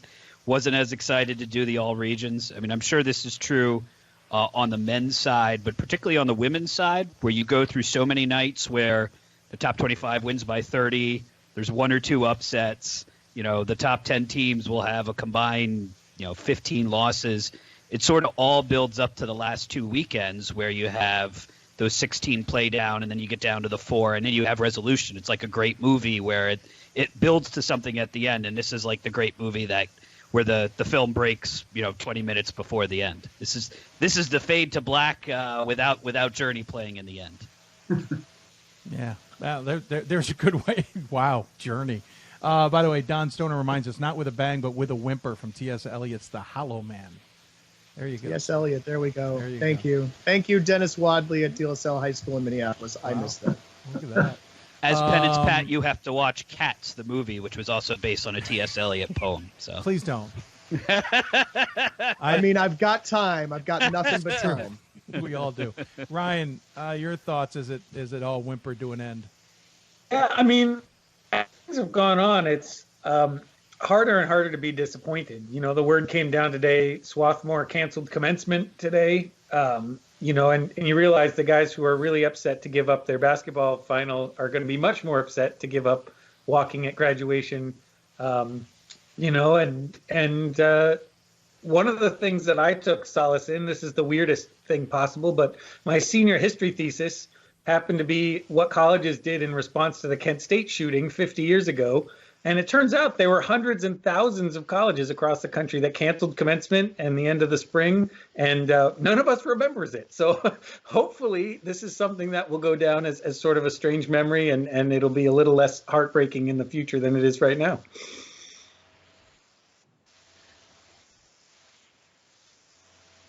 First time since the NCAA has killed the tournament since it started in 1939. They didn't even stop it for the NCAA playoffs or the World War II, which blew my mind. But yeah, I think this one might stick out a little bit more. Pat's raising his hand. Yes, Mr. Democrat. Oh, I'm sorry. Okay, that was a little weird. Sure. We just recognize the gentleman from Minnesota. Here we go. Catholic University played in that 1944 NCAA tournament, so we think of that tournament very fondly. That's true. Bob, you've been patiently waiting. Well, first of all, I'd like to say I don't think of any tournament that Catholic University played basketball in fondly. I'm going to just say I've got some experience. Happy St. Patrick's Day. Either do I, if it makes you feel better. Oh, that's true. Cilantro. 2001 on this day. Cilantro. But I would just say, for me, disappointments. First of all, everyone made the right decision. It was a very difficult thing to get to that moment Thursday, but clearly, looking back now, it was the right decision. We all know that now. Disappointing from a standpoint of 16 teams were left on the men's side, and I don't think it would have been an upset for any of the 16 to play in the national championship game in Atlanta. I don't think we could ever have said that in the past. I really believe that. I've been looking at that bracket, and if you go team by team, there's not one team that you would consider like this huge underdog story if they were to play for the national championship. That is my disappointment. I think we are in for one of the best final rounds that we are going to see, and I think that would have been really cool. So just a lot of disappointment around not getting to see that. Sure. Yeah, I agree with you. There may have been one or two that I think would have been the dark horses at per se, a Hobart maybe, if they had gotten there or somebody. But you're right, the parity that we've had. And then Gordon on the women's side, Brian Morehouse said this himself, that the parity in women's basketball is certainly showing itself there. We saw more upsets in the opening weekend of this tournament than we've seen in a number of years. Yeah, I mean, I still think the story in women's basketball is, who is the best of the best. We did have some upsets. Loris really tore through its bracket. Illinois Wesleyan pushed Pope. We had Smith come out, but I think if you look at that bracket, one NESCAC team was definitely sort of lined up to come through. Maybe even all three. You might have had all three with hope, which would have been great, or maybe not. And in putting the top 25 together last night, it's disappointing for a lot of people. It was the right decision, but my heart sort of broke for Maddie Hassan from Bowdoin, who was so close so many times. Maybe this was the year she was finally going to get over the hump, and that'll never happen. Or Erica DiCandido from Tufts, who was so close so many times and was finally going to get over the hump, and that'll never happen. Or all the seniors at Baldwin Wallace, who that is a very, very senior-heavy team. All of their players were seniors, and they were going to get a crack at hope, and that'll never happen. And there are a lot of stories like that. If you step back and look at teams individually, Hope's best players will all be back next year. They return something like 94% of their scoring. For the other teams, that's not going to be the case, and no one's going to feel too bad for Amherst, Bowdoin, or Tufts. They'll all be back in relatively short order. Some of them, faster than others. But just for the players, particularly for those players who are so close so many times, and we're going to get one more shot at this, and now they won't. Yeah, I agree with you.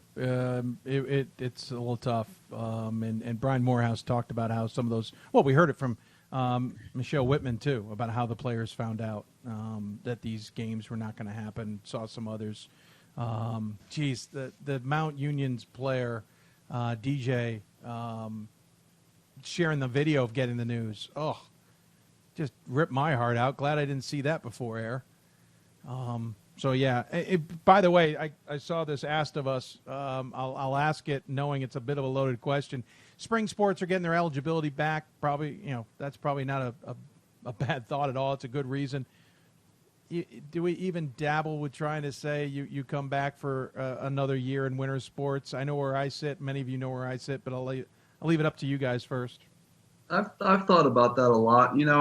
Where I stand, I guess, is I struggle with the thought of someone playing 28, 29 games at this point and being a loss away from their season ending and getting to play more games. I mean, I don't know if that's cold, but I think there comes a point where that's really bad luck. And then the spring, I think absolutely all of those student athletes should have a full season should they want it. In Division III, it's a difficult decision because that means you got to pay for it. Right. But I think in basketball, I would struggle with the thought of seniors getting another year. And I'm sure that won't be a popular opinion with some of the student athletes, but that's kind of where I stand.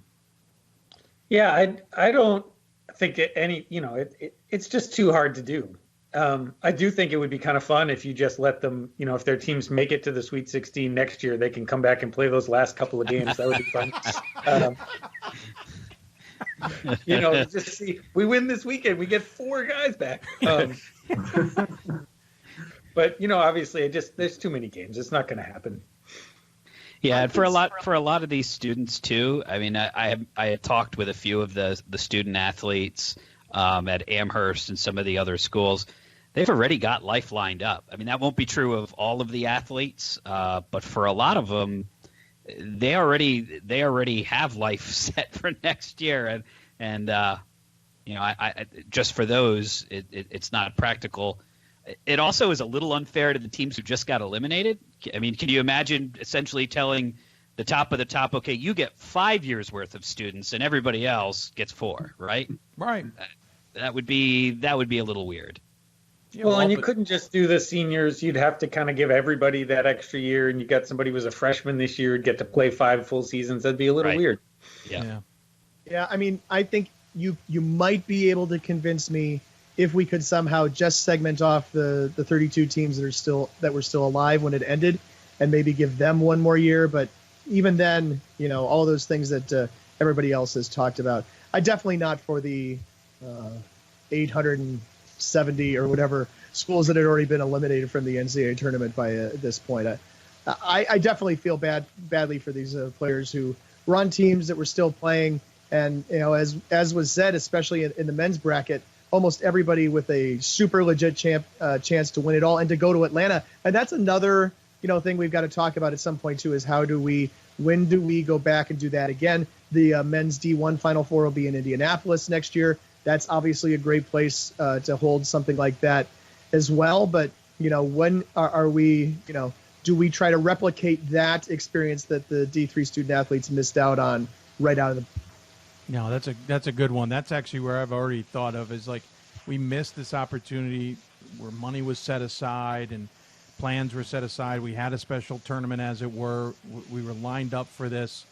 Do we immediately go back? Because you said, Pat, Indianapolis is the perfect place to do it next year because the buildings aren't too far apart from where D1 will play theirs, where D2 and D3 would play theirs, where D1, D2, and D3 women did play theirs a couple of years back. It's not like going to Dallas and Jerry's World where there's just no chance. There's nobody nearby. But that is a good question. and a good amount of NCAA infrastructure, obviously, in Indianapolis, Indiana. Well, and you're even set up for, somebody like Whitman or somebody from the West Coast who wins. They can just stick around. It's an hour and a half down to Indianapolis from Fort Wayne. They don't have to go home.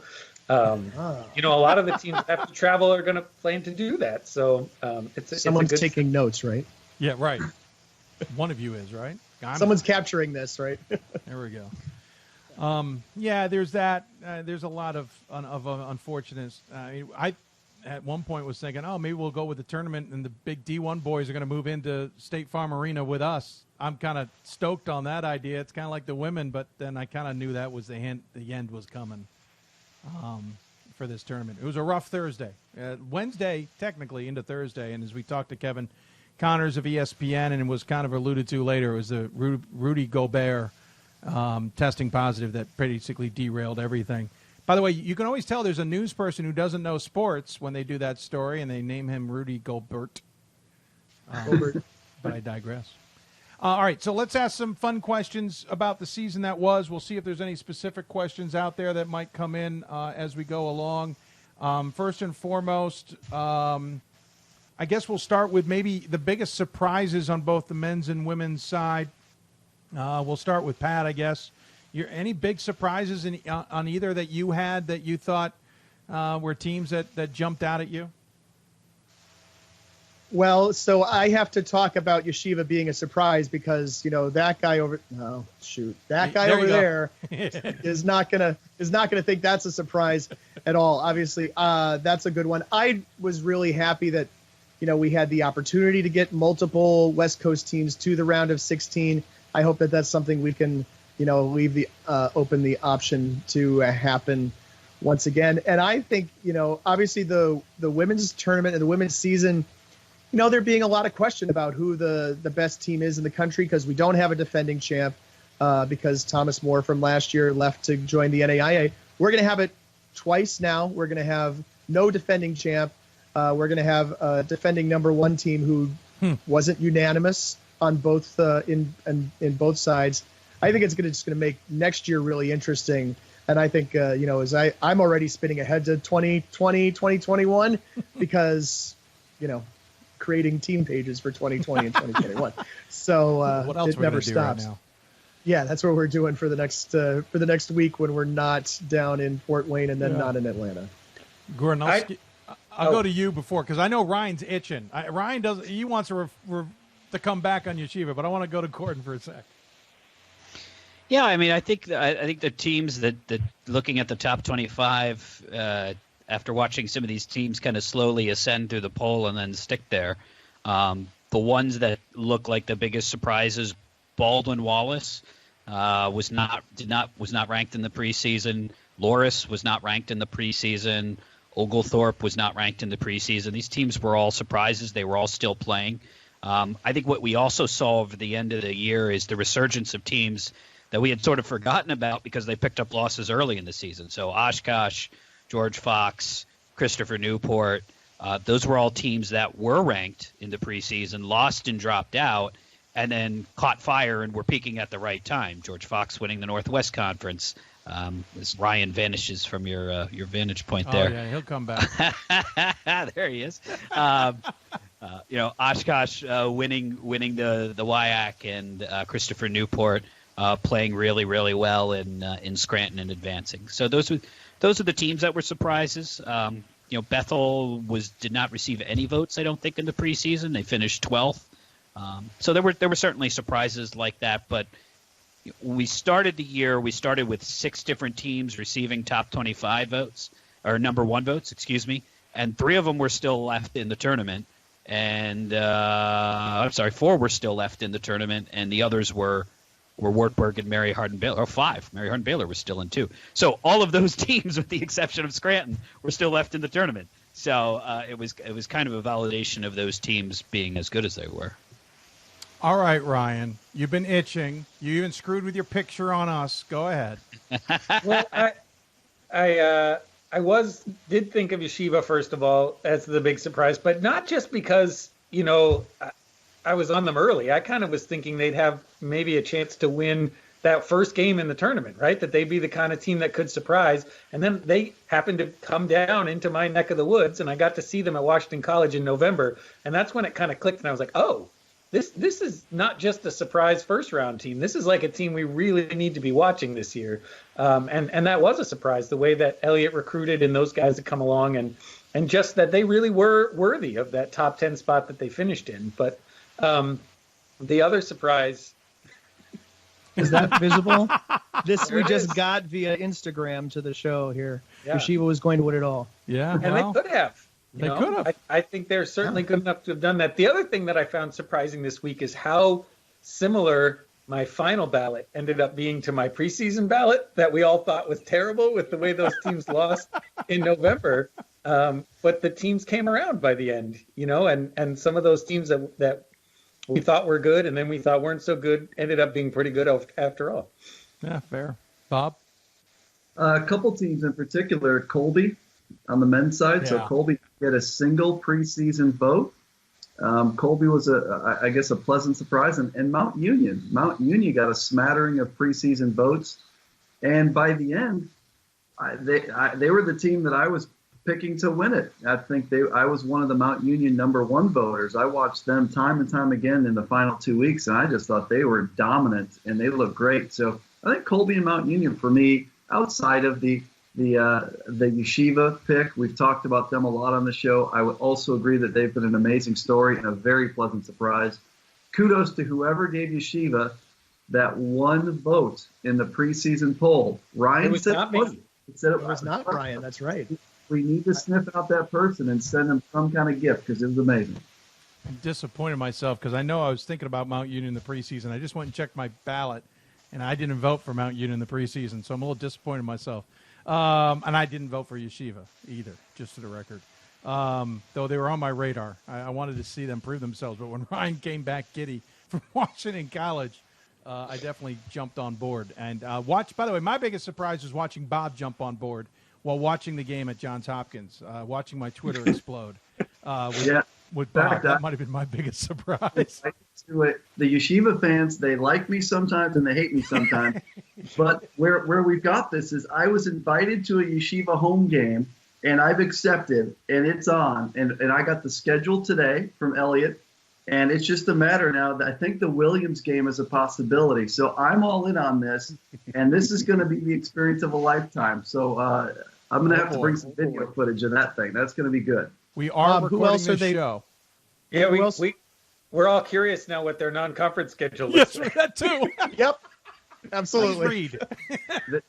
I've got it. I shouldn't release it, but I've got it in my email, and I know that they've added some quality teams. So we'll just say stay tuned, but they're working hard on a good schedule. Very good. I like it. By the way, on the women's side, I was not a surprise, but I was nice to see programs I've known for so long, like Smith and Williams, break through to some degree, if that makes any sense. Williams returning, obviously, but Smith I know has been on the doorstep. Nice to see them kind of get back into the mix of things. And nice to see different names on both ballots. I enjoy seeing different teams rise to the occasion. We're not always talking about the same programs, so that was a nice one. I hate asking this one because it's always a tough one. I don't want to say disappointment. I hate that one. But anything that jumped out that, oh, man, I really had thought they would jump through this year or they would really come through, and it just didn't materialize, and it kind of sticks out to you. I'll go in reverse order. We'll go with Bob with this one. Boy, that's a tough one. I'm gonna throw one out, but I'm gonna reverse it, and it's not gonna be a disappointment. So I'm just warning you. So Oshkosh, we all thought Oshkosh was gonna roll through the WIAC this year. If you think of where we were in the preseason poll, we had them 2, I believe, and they really had a roller coaster of the season. If you think about them in the non-conference, now granted, they played a ridiculous schedule, but there were also some games in there that were real head scratchers and some performances. They lost a couple key players. They had some things happen. And so from that standpoint, now again, I'm going to circle back to say they won the WIAC conference tournament. They were the 2 seed, and they lost in round 2 in a great game. But look, overall, if I look at where I was in the preseason versus how it finished, I think Wisconsin Oshkosh was one of those teams that was a little bit of a disappointment this year. Fair. I'd agree with that one. They certainly 5-5 start wasn't what I expected out of the defending champs, to say the least. Ryan? I think looking back a little bit, the preseason poll and everything, the one that was just sort of unfortunate was Nichols. They lost their center pretty early on. Not a super deep team to begin with. They only went 6 or 7 deep. And so losing a big center like that is going to be real trouble. They did rebound pretty well. They had a pretty good conference tournament, and they won their first round game, right? I'm correct on that. Yes. And they were able to salvage that a little bit, but I really think they would have been, a top 15, top 10 program if they had everybody the whole season. So that was probably just a little sad for them. Gordon? Looking at the top 25 in the preseason, every team that was in the top 25 made the tournament except 3. WashU had their 30-year streak snapped, and they were 24th in the preseason. Augsburg, who I think should have been in the tournament but wasn't, they were 23rd. And St. Thomas. And in the year, if you're looking at a team from the top 25 who could sort of look at this one as a frustrating year, it was the Tommies. And that's because they lost their best player a week or two into the season. They're the person, Kyle Porter, who really made that whole team turn, a low post passer who could shoot from the outside, got hurt early, and that coupled with the graduation of all the really good players they had last year, and the rising of Bethel and Gustavus and Augsburg put the Tommies in a year where, remember, they started the year with a 70-something game winning streak in conference and ended it not even in the NCAA tournament. True. Pat? Well, and I would echo St. Thomas in the women's on the women's side. That's I try so hard not to say on the women's side, on the men's side, but it is really difficult not to do that. So, anyway, I think you look, you kind of don't have to go beyond the top 5 to talk about Amherst. Obviously, there's lots of things that went on with Amherst, as in we didn't expect them, maybe to not have their coach, right? Or any idea what it would, what that would mean if Dave Hickson wasn't on the sidelines for them the entire year. So, a couple points here or there might have made a big difference for them this year. And then for teams that, didn't really have that excuse or, reason that we can easily point to, I think we can talk about Marietta. Marietta started off real strong. They've had a great recent history under Vanderwall, and then they just kind of fell apart down the stretch. And, getting their doors blown off in first halves of games, fighting their way back to get back into games. And as you expend a lot of energy to do that, and you can't finish it off. Just seemed like, talking to some people who were, involved over there, that this was a team that did not quite have, heart, something like that, whatever it was, leadership on the floor. They were missing some intangible that the sum of the parts was not able to get them over the top. It'll be interesting to see, how we treat Marietta going forward, because I think, the 25 pollsters, when we look at Marietta going forward, are going to always have 2020 in their head as the year that this team lost, whatever it was, 5 of 8 down the stretch, and and went 1 and out in the tournament, because that's a big disappointment for a program that has been on the opposite side of a lot of those scores and have won some of those NCAA tournament early round games. This was a complete opposite of that. Well, and even I watched that last Union Marietta game, and those teams looked very even, and then from that point on, just went in completely opposite directions. Yeah, yeah. Marietta always seems to peak early. I wouldn't argue with that. I don't know about always, but yes. Yeah, no, always lost might be 3 of their last much. 4, lost 5 of their last 8, lost 6 of their last 10. I'm trying to scroll. It's not working. You get the idea. Just a great start to the season and a really disappointing end. Worcester narrowly avoids getting called out in that same way, but maybe I don't know why. Maybe they should also. Worcester with that win against Wittenberg, and then a later win against Wittenberg to get them into the tournament, and had great wins against Wittenberg and lost to a conference that hadn't won an NCAA tournament game in the lifetime of most of its current players. So that's also a disappointment, obviously. Yeah. Yeah, I didn't have high expectations of Worcester this year, but yeah, I thought they would. Yeah, I'm kind of with you there. By the way, Augsburg, I all love the Don Sterner and the Augsburg guys. I had high expectations for Augsburg. I was looking back at my preseason ballot, not sure what may not have worked for them, but I was kind of thinking they'd be in that mix in the top of the MIAC more than just the Tommies battle. I also had Wabash up there. I thought Wabash was going to have a good season this year. Maybe I just missed something because I had them pretty high up there, to say the least.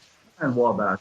If you think about some of the early shows, Wabash was a team I remember we debated them in the top 25, but we were all very high on them in the preseason, if I recall.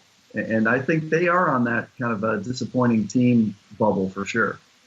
Wabash got 2 votes at number 3 in the country in the preseason poll and 1 at number 5. There were definitely a lot of high expectations for them. All right, it wasn't just me. Makes me feel that better. that was one of those teams that brought literally everybody back, and sometimes that skews things, and I'm sure that's what happened there too. I had them 11th, so I feel like I'm reserved. I had them 13. There we go. So, any players? I don't want to get to any hints of who may be a player of the year or anything like that, because we have All-Americans coming out. Obviously, we had a whole crop of outstanding players. But were there any players or player stories that maybe jumped out at you guys this year? And we'll go with raise of a hand this time. Hey, I'll go with one from the CCIW, which I'm familiar with. But, yeah, we'll go with Aiden Chang at North Central. Remember, he suffered a gruesome ankle injury last year at Wheaton. And I thought that, the day after it happened, career's over, he's done. He was a senior. So he starts rehabbing, and all of a sudden he's like starting to get into the swing of things about 2 months later. And he started and had a great year on a CCIW conference champion. So I thought that was one of the cooler stories around, the league that I follow the closest, is that his comeback from, we couldn't even talk about that injury. Remember, it was like no one would show the video. It was like, don't look at that. It was one of those, and pretty cool comeback. Great, good one. Who wants to go next?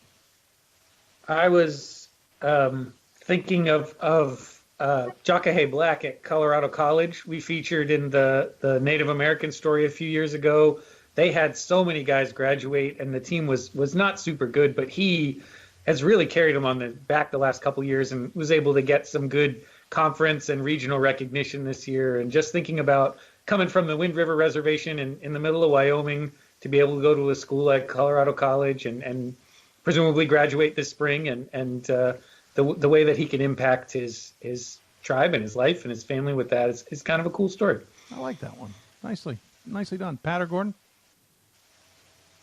I need 2 more seconds here. Sure. Just one. All right. Well, I can filibuster for that long. 2 stories kind of along the same lines as Bob's. 2 players who came back from injury. Kelly Williams' story I thought was really great and very nicely written about in the in the tournament. It was nice to see her get a win. And she was on pace when she started to really having one of the great all-time Division III careers ever. I mean, she was on pace for 2,000 points and a ridiculous number of blocks and a number of rebounds, and it all kind of fell apart when she injured. And just reading about how hard it was to come back, the decision to come back, the rehab, I thought that was a very nicely written story, and sort of gave you a warm feeling when she came back and played so well down the stretch and ended up being first team all region and will very likely be all American and at a position where there's not a lot of true centers. So if you are a really good true center, that's an advantage. The other one who we had saved and hoped to talk about this weekend and never really got to was Leah Springer from Messiah. Missed all of last year with an injury. Came back, played really, really well. I think she was second in the team, or second or first in the country in double doubles behind Yuliska Ramirez Tejada at Emmanuel. Led that team back, and I remember talking to somebody around the team last year after Messiah lost to Tufts. And, one of those things you try and have a conversation after someone's just had their season ended to say, oh, so what do you think about next season? And the person looked at me and said, it's going to be rough because they were graduating so much. And then there they were. They were Sweet 16. And I was, one of those matchups you look forward to, those one-on-one matchups. I think, if they got through Leah Springer with her skill level and Erica DiCandido of Tufts with her skill level, that would have been really great. That would have been a matchup that they missed each other last year because because Springer got hurt. And that's just one of those, we'll never know the end of that story. Yeah, good call. Pat, I did. Thank you. I appreciate you yielding the time. And Gordon, also, you're got this ESPN2 camera thing going over there. It's like everything's bouncing around. It's like, wow, 1995 ESPN2 all over again. Hard to starboard, hard to port. Okay. Anyway, my guy, is probably someone people aren't going to think of as a comeback player, but I want to spotlight actually Jake Ross of Springfield because of what happened to Springfield, what happened around Jake Ross last year. Guys kind of getting hurt left, right, and center, really key guys for them. Other guys having to step in the lineup. Ross had to kind of take things over, and he really struggled. He, shot just 30% from 3-point range. Yeah, but for a guy who averaged 23.8 points a game, you wouldn't think that he had a bad year, but he really didn't particularly have a great year, and it kind of showed. Coming back this year, just really impressed with, look, obviously, the numbers suggest really better shot selection and having guys around him who can do that. A secondary guy like Heath Post, his numbers increased this year as well. His shooting increased. His shooting got better, and I really think that the combination of those two things, right? Ross playing a little bit better, having all those guys around him, and then seeing Springfield be obviously a little more successful, getting back to the NCAA tournament and getting into the second round is kind of, I think, an would otherwise be an overlooked kind of comeback story, and that was the guy I wanted to spotlight. Oh, those are nice. I like those. All right, I'll make this a wild card round. Whatever you guys thought of this season that jumped out at you. For whatever reason, there could, I know there could be hundreds of reasons. Anything that you're going to remember outside of the season being cut short at the end that we're going to be talking about. I know that one makes it a little harder than it should. Who wants to go first? I'll steal you one because I said this word 69,000 times on Hoopsville this year, but parity, it's legit. So if you look at the difference in whoever the best team was this year and whoever number 25 was or so, maybe go down to 30, that gap is not all that big. And that's my point about the Sweet 16. Yeah, Hobart probably would have been a dark horse, but I don't know. You put Hobart and Swarthmore in a gym, I'd like to see what happens. It's not a crazy scenario on the neutral court, right? So the parity's great. The WIAC at a point there in the forever, right? They always had a team that was one of the best teams in the country, one of the top two teams, you could say. If you go back to the Stevens Points, et cetera, the Plattevilles before that. And the WIAC has come back to the pack a little bit. They weren't even in the Sweet 16. The top of the CCIW is deep, but the top of the CCIW isn't scaring anybody. And so I think that's really the story, and I don't think that's going to change as we move into the next 3 to 5 years. No, I agree with you. I totally do. I think it's more interesting that way. Who's next? I was just going to interject for a second and say, obviously, Ithaca played Swarthmore pretty much down to the wire and into overtime, right? On Swarthmore's floor. So plenty of reason to believe or understand that it could be possible that Hobart could, do the exact same. Stevens pushed him too, and Stevens was a first round elimination. Sure. We looked at that schedule in the preseason, and when Swarthmore comes out as the preseason number one, I'm looking at this they might not lose a game the entire season. It's not like there were a lot of top 60 teams maybe, or top 80 teams, or top 40 teams on that schedule, but not a ton of top 25 teams. And I was just kind of happy that they did get pushed a bit, and somebody came, and somebody obviously beat them on their home floor in a pretty big game. I'm kind of rambling into something that isn't really indicative of the question, but you know, right. You want me to do the camera thing again? Well, we need to get the boxes to. I promise I'm not doing anything. I'm just sitting here. I haven't touched anything. It's a mind of its own. No, you said may get through the season undefeated. I was surprised Swarthmore didn't lose more in the conference, to be honest with you. I really thought somebody would trip them up. Hopkins at least once before the championship game. I'm talking regular season. You know, you go to Washington College, stranger things have happened. You know, right. I just expected this. I thought Ursinus was going to be better, so they would put up more of a fight, and they did give Swarthmore a challenge this year. I was actually more surprised that Swarthmore's first loss was the championship game in the conference. But no, you're right. That we all looked at that out of conference schedule and went, wow, that's not what I expected for the Garnet this year. And I think in women's basketball, I think might talk about Amherst for a second. Yeah. You know, Amherst lost so many players and had Megan Fox, right? And lost so many other players that I felt Fox. Like Megan Fox is somebody else. How many times have I done this? Thank you. Is that anyway? Her name's Fox. That's all we'll do.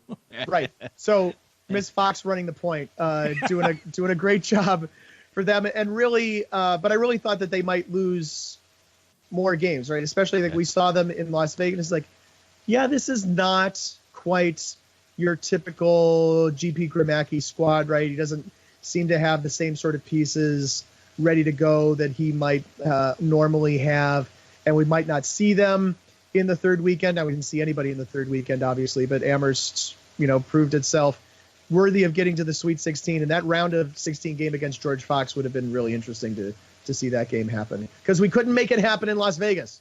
I'm done. Ryan? I was just thinking about, you know, most of the season we complained that we couldn't find more than 15 or 20 teams that we thought deserved to be ranked, right? And I was just doing my final ballot, and I kind of made a group of teams. I said, well, they're definitely top 25 teams. And it turned out I had 35 in there, you know, and it just turned out the way teams, you know, finish at the end, or maybe a team that you didn't get to see because they're in a smaller conference, or maybe they were a surprise winner, something like that.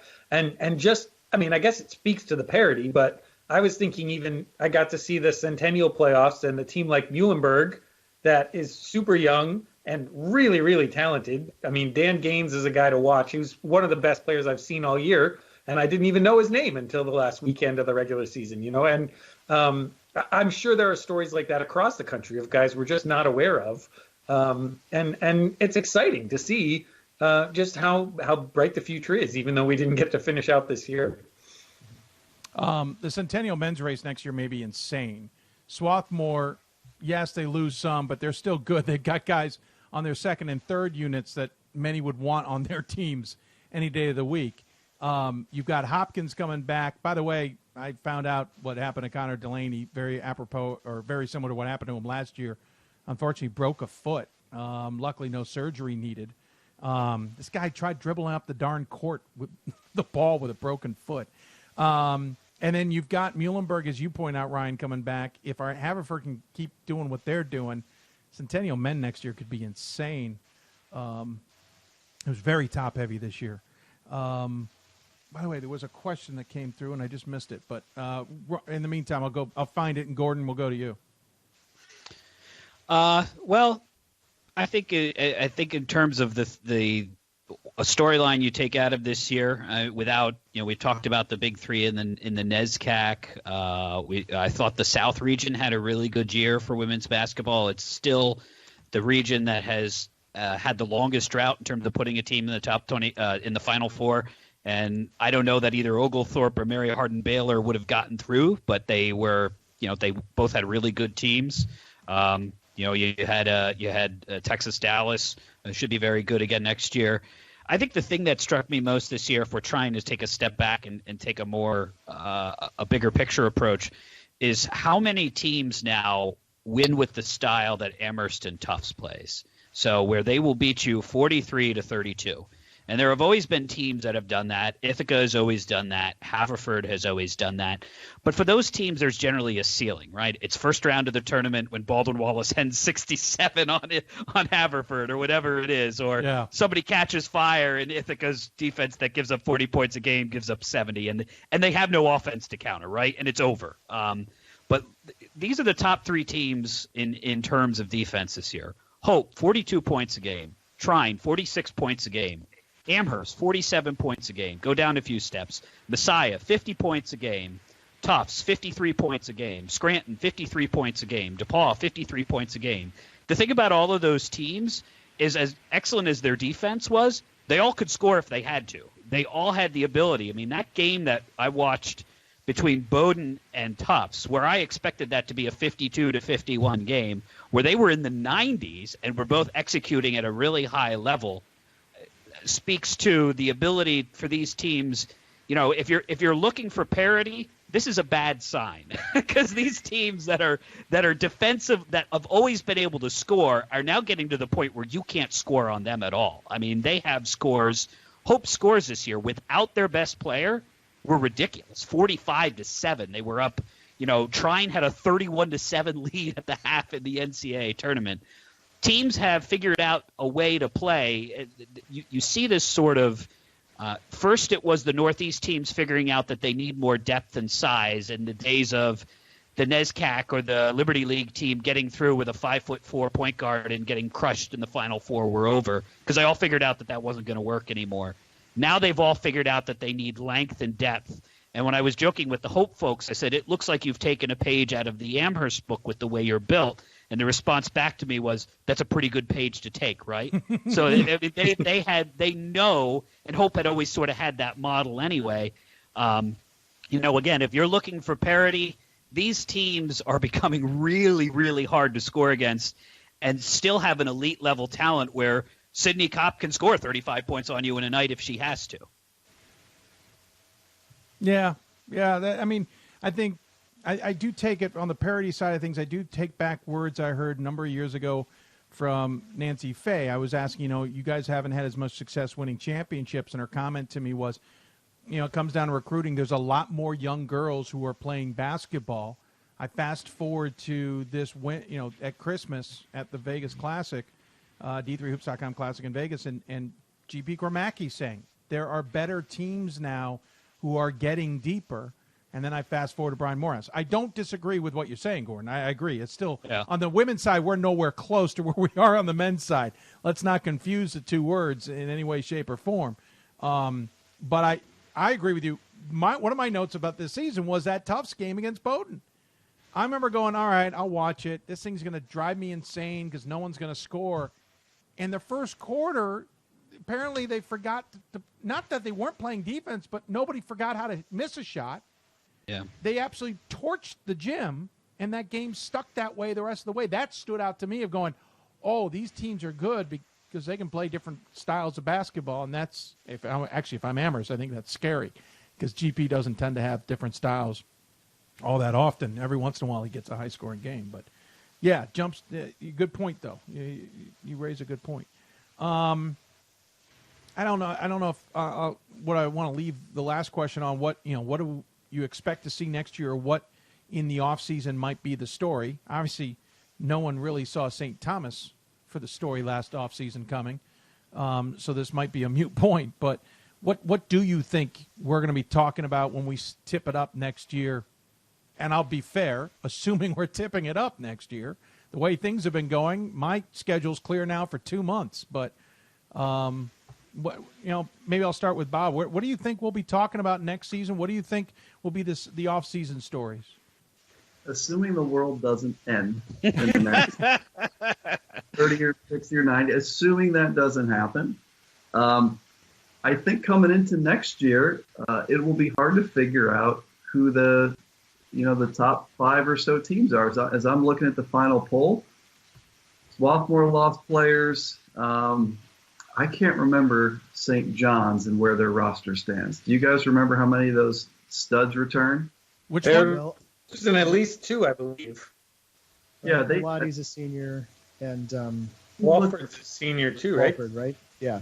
you look on the men's side, sometimes there's a lock number one. You know, when we looked at the end of the season last year in Fort Wayne, we generally said Swarthmore, Oshkosh.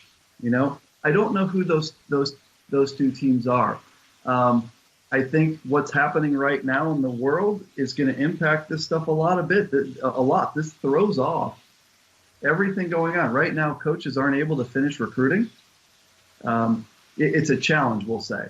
Yeah. The ability. This is the time of year when your recruits are coming to campus for that final overnight, making a decision. That can't happen. And so I think when we get together for the first Hoopsville show in, early November, late October, I think we're going to be talking about all the impact from what happened back in the late winter and spring and how that has played out. But I think it will be a phenomenal year next year. And I couldn't tell you who the favorite is to win the national championship in 2021. Is that going to benefit all those early decision schools, right? Like the NESCAC and Swarthmore and those that decide in October. They're already committed for next year. Yeah, true. By the way, Gordon's now the one trying to screw with his camera shot. No, it's systems just having fun. Ryan, we'll go with you. I think it'll be interesting, and this is more the nuts and bolts of things, but our coaching carousel might be interesting this spring, right? Are we going to be taking new jobs or letting coaches go during this whole process? Are we going to just ride out another year? I'm not sure how the different schools are going to handle that sort of thing. That's something to watch. That's a good point. I saw people talk in the media about this happening at the Division I level, perhaps, that you might want to be a school who's not generating that kind of publicity when all this other stuff is going on in the world and when your school is not in session and you're not even on campus. You may not be able to get an HR person to draw up the paperwork, right? I mean, or to draw up the paperwork to hire somebody or have an interview or that sort of thing. Or have a boost to buy out the contract. Right. Yes. At those other levels. Yeah. At the D3 level, I could see it being more of yeah, exactly. We don't have the bandwidth to actually make a new hire. So maybe you do write out with somebody who, who might not be otherwise someone who you'd have stick around. Yeah, let me give you a depressing one and a less depressing one. I am afraid, as someone who works with a small school, not the one that's written across my chest. That was a Pat Cunningham shout out. I don't have any Trinity, Texas skiers, so he's just going to have to. This is going to have to do. Well played. But I work with a school that is enrollment dependent, athletics dependent. I promise I'm not doing that with the camera. I don't know what it's doing. I'm not touching anything. No, it's not you. It's over here. It's all kinds of interesting stuff. I'm big. I'm small. I'm slightly larger than before. Sorry. And talking to folks at that school, they're scared. They're scared about these are not the. You could tell the ones who weren't scared because they closed quickly, right? Harvard, Amherst, they closed very, very fast. Yes. And they're less risk averse, and they have large endowments. But there are a number of schools. There's one on the football side in Wesley that is fighting for its survival. There are others, here in the Philadelphia region, we have like 2 whole conferences filled with schools where you look at that and go, how is it possible to have that many people able to afford college in the greater Philadelphia region where the poverty rate is what it is? I am afraid that what we're going to see is the schools, and I won't name any of them, but the ones that have been teetering on the edge of financial disaster aren't going to come back. That they're just not going to exist anymore. And there's going to be a whole new tier of schools that unless you were around them or in them, you didn't know they had an issue, but now you will. And so I'm very concerned for those schools. On the court, next year you say, I don't know who number 1 is. Well, I do, and it's Hope, right? They've got 94% of their talent coming back. Okay. Plus, Muller, I think she would be eligible for the red shirt if she wants it. She would be back. And if I just look at the top 10, Tufts graduates its best player. Bowdoin graduates its top 2 players. Amherst graduates its top 2 players. Baldwin Wallace graduates its top 3 players. Whitman graduates its top 2 players. Loris graduates its top 2 players. I could keep going, but you get the point, right? I'm sensing a pattern. Yeah, so it's Hope and everybody else next year. So can we get them to a tournament where they could play some games that would be helpful for us evaluating their talent? You don't like Finlandia and Orlando on a Thursday afternoon? Well, I mean, I definitely don't like them playing Finlandia twice. Twice, sure. right? I was going to say, if you don't like it once, how do you feel about it the second time around? Yeah. I might make a call. We're in battle formation now. I got to do something to get your Voltron. That's right. I got to do something to get the screens to stop doing what they were doing. So this is my solution. No, Gordon, I said, I think I said it to you guys offline. I remember Steve Ulrich with his group went around at the new year, how many schools, or some of the questions. And I said, well, one of mine would be, how many schools are going to be closed? And I noticed the answers from a lot of people were like, a couple. I don't think it's going to be a problem. And apparently I jumped off the bandwagon and jumped deep in the pool because I went 6 to 12. I said, I think you're going to see a lot of closings. And then I got a little gun shy because I'm like, maybe I'm misreading things here. But I want to thank apparently we lost Ryan there for a second. I want to thank coronavirus because apparently I'm going to be a little closer because I think this is a problem. This is kind of scary in the larger sense.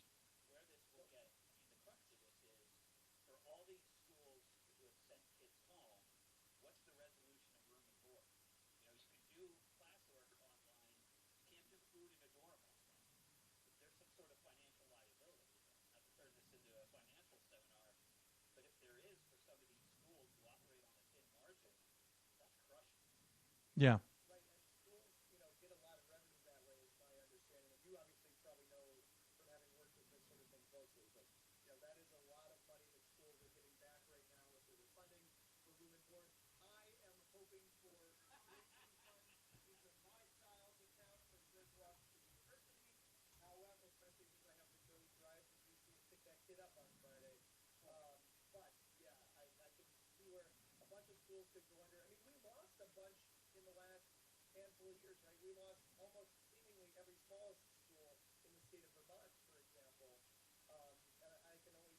Continuing to spread, to be honest with you. Sorry, I accidentally dropped the mic off when we lost Ryan there. We lost some of your audio there, but we're talking about the schools closing, and just the suddenness of it.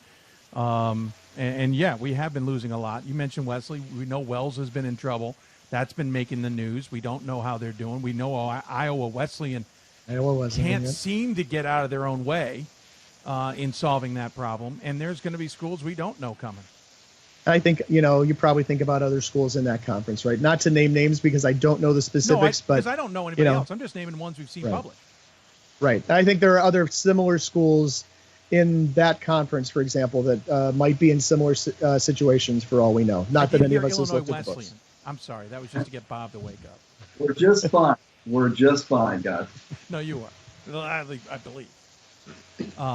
Heck, my alma mater gave me a scare when they went through some cutbacks, but I'm told that wasn't that not to read into that. That's just everything's fine. That they were just doing some basic budgetary cutbacks, and well, we won't go into that. But that happens. And we see it is just taking buyouts, right? Sorry, I'll let Bob go. I was just going to say it's amazing how sports dependent, though. These liberal arts small schools are.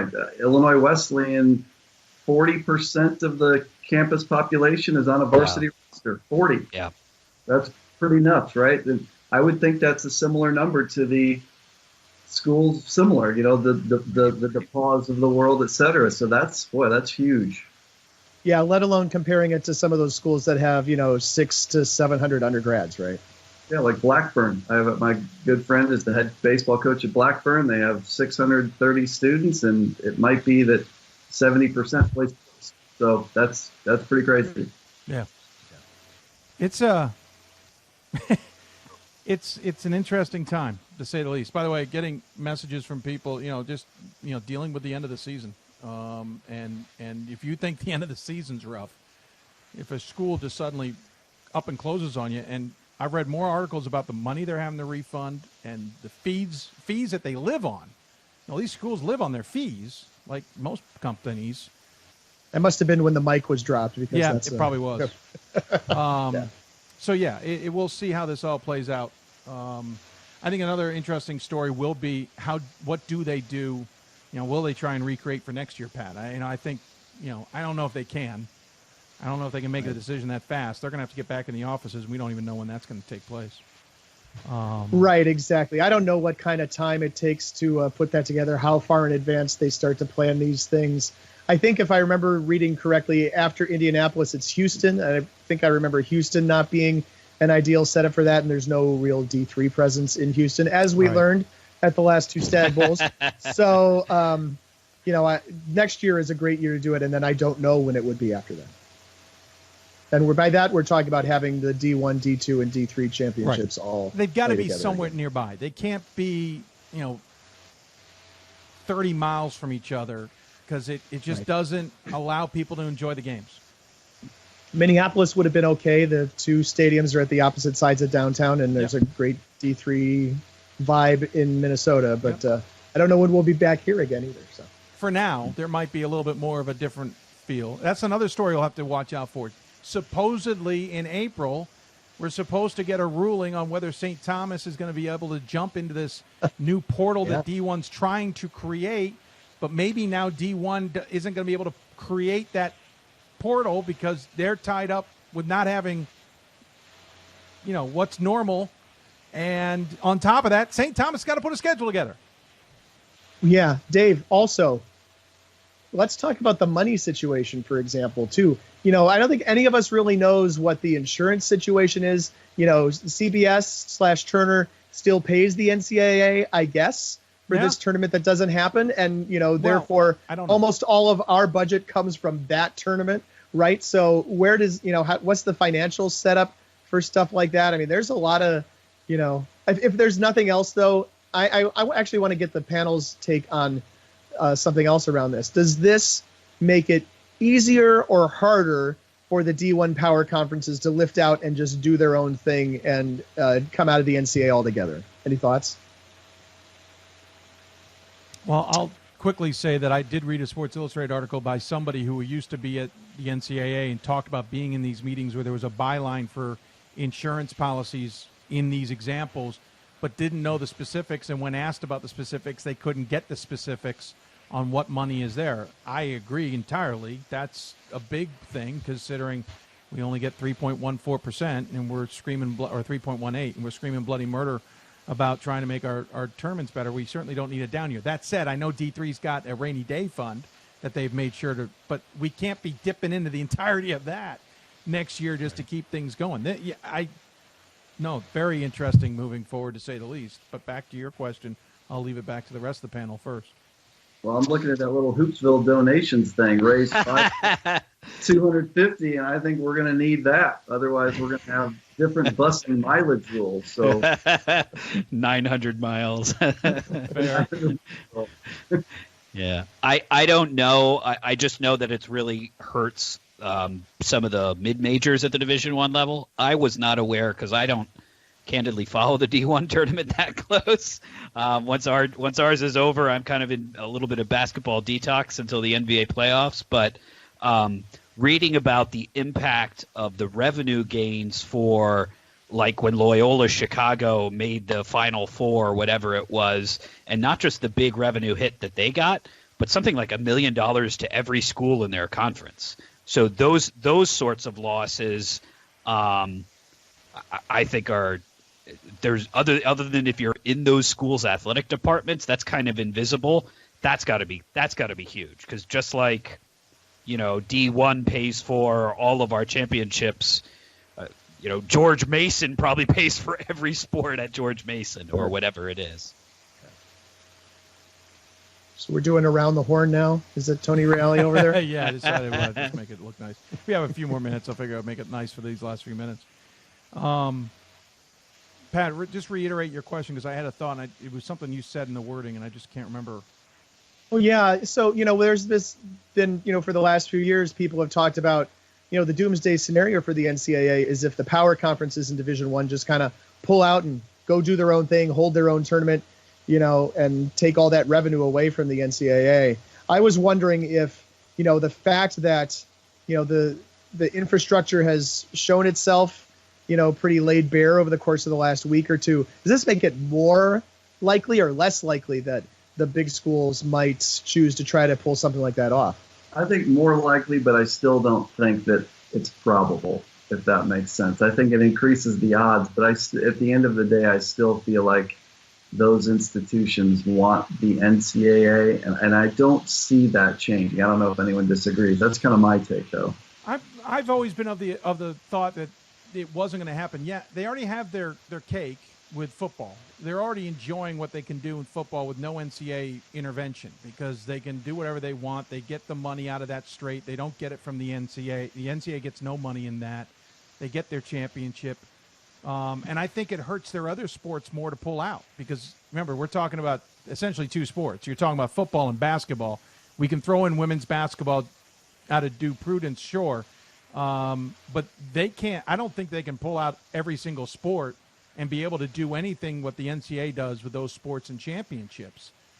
So I've always had the thought that this is all, great conversation, but I don't think it's possible.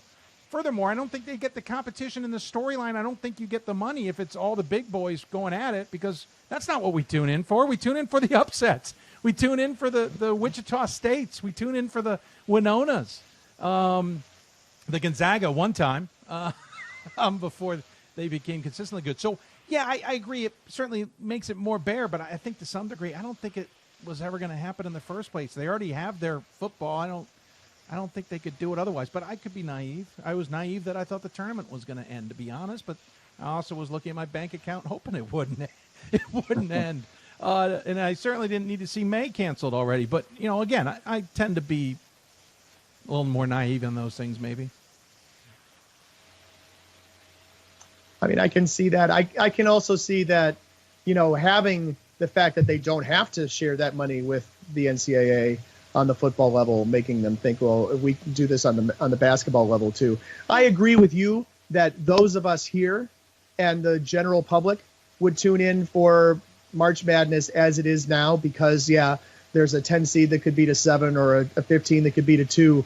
I don't know that the big conferences see it that way, right? They see themselves as the only thing that's worth showing up for, and that's why they keep pushing for more and more at-large bids, and why I think they get more at-large bids than they used to, right? I don't follow that tournament much either anymore, but that is my understanding from what I have heard and read. So, you brought up an interesting question. I just got a tweet or a retweet of an article. Athletic directors planning for NCAA being unable to cover financial losses of canceled March Madness. USA Today. I mean, they should be prepared. That's for sure.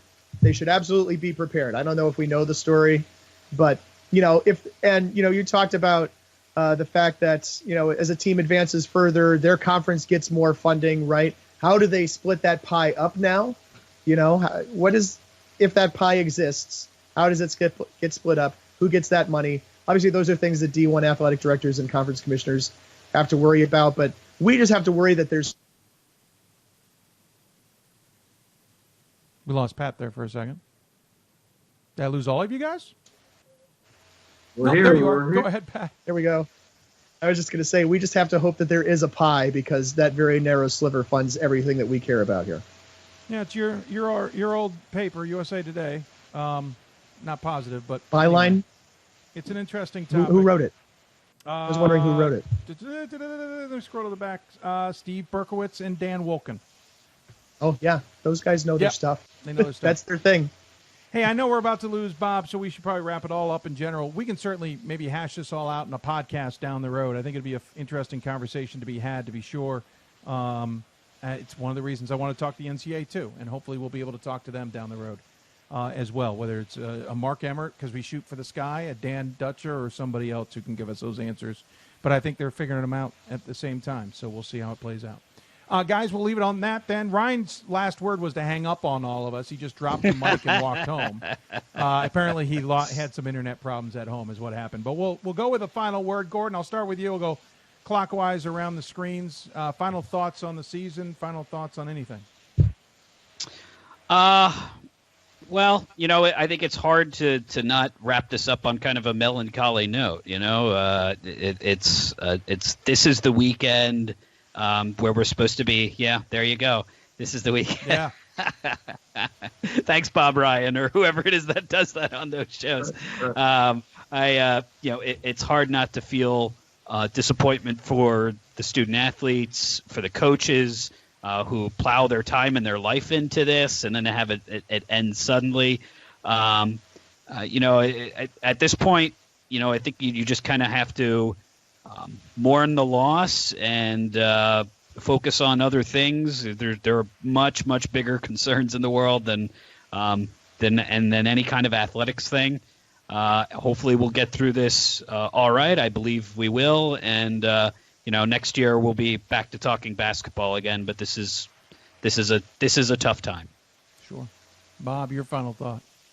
Yeah, again, very disappointing way to finish what was a great season, was going to be a phenomenal Sweet 16 and into the Elite Eight Final Four national championship game. I was really impressed with the way the tournament bracket was made. There were some tough matchups, but there's going to be tough matchups. I just thought the way the bracket was made was outstanding this year.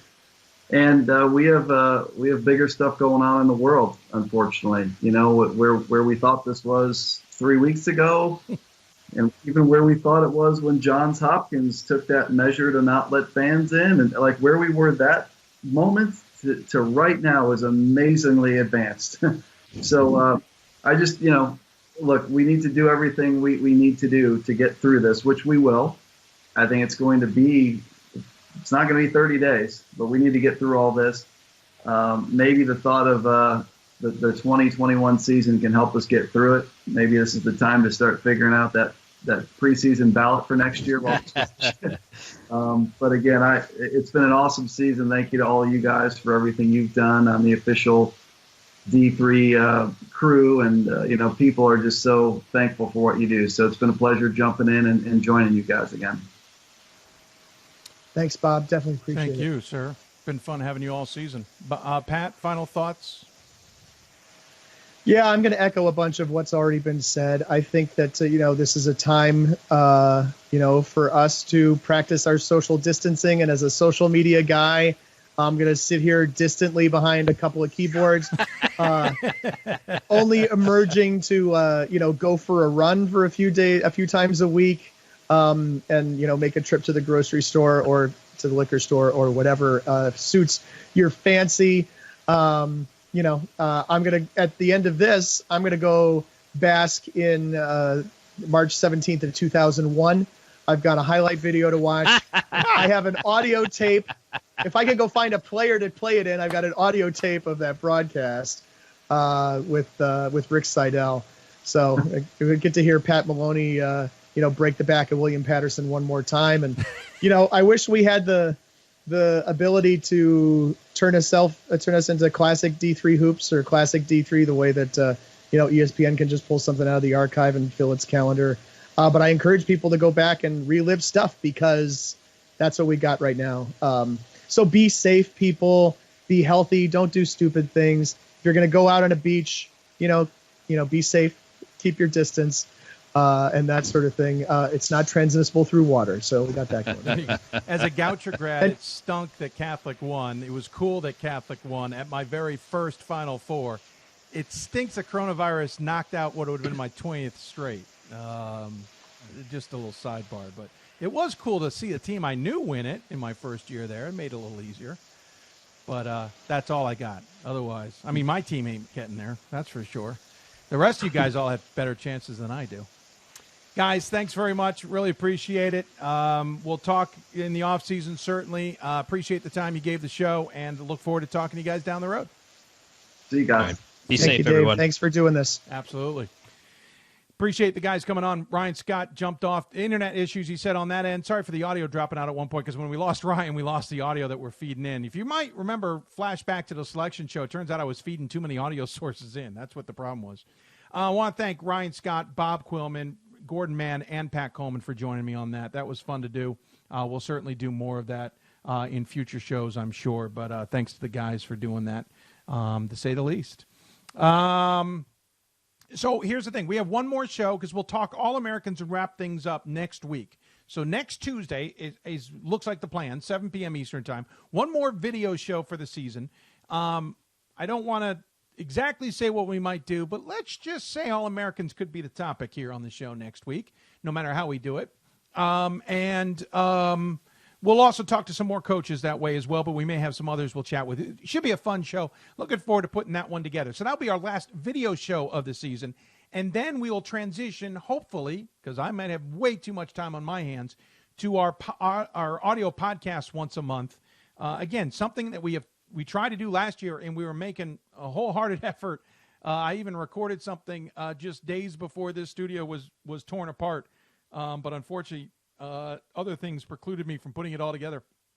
We'll try and do monthly podcasts as we continue to follow what happened to the tournament, what is the future with things because of finances, what is the future with colleges. We'll talk about coaching changes. We'll talk about other things out there. The TBT is certainly on for right now, but that may not last. But if the TBT is still on, there's still another YD3 team out there. So we'll try and do that. But again, next week, looks like Tuesday, 7 o'clock Eastern time is the date. Stay with us on Twitter, Instagram, Facebook, everywhere else to find out exactly the details on that one. And what was the other note? Oh, I got a note. One of the other things, I guess, it's sad for the committee. Committee did all this work to put a tournament together, and unfortunately, they didn't even get to see the fruits of their labor outside of one weekend. I know that's sad to some committee members out there, and we tip our hats, to say the least, to them.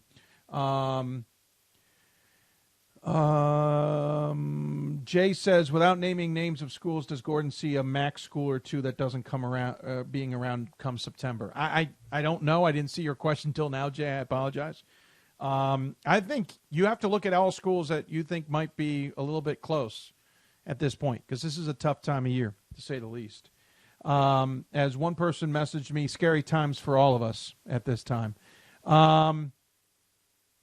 Green Twinkie asked us, seeing Yeshiva in person, do you think they could have pulled off a win against Randolph-Macon? If so, how far do you think they could have gone? I think they absolutely could have beaten Randolph-Macon. Now, I still had Randolph-Macon higher on my top 25 poll because that game didn't take place. But I closed the gap. I put Randolph-Macon 4, Yeshiva 5 in my final ballot. I absolutely think Yeshiva could have won that because Yeshiva's got more presence inside than I think Randolph-Macon would have been able to handle, and they move quite quickly.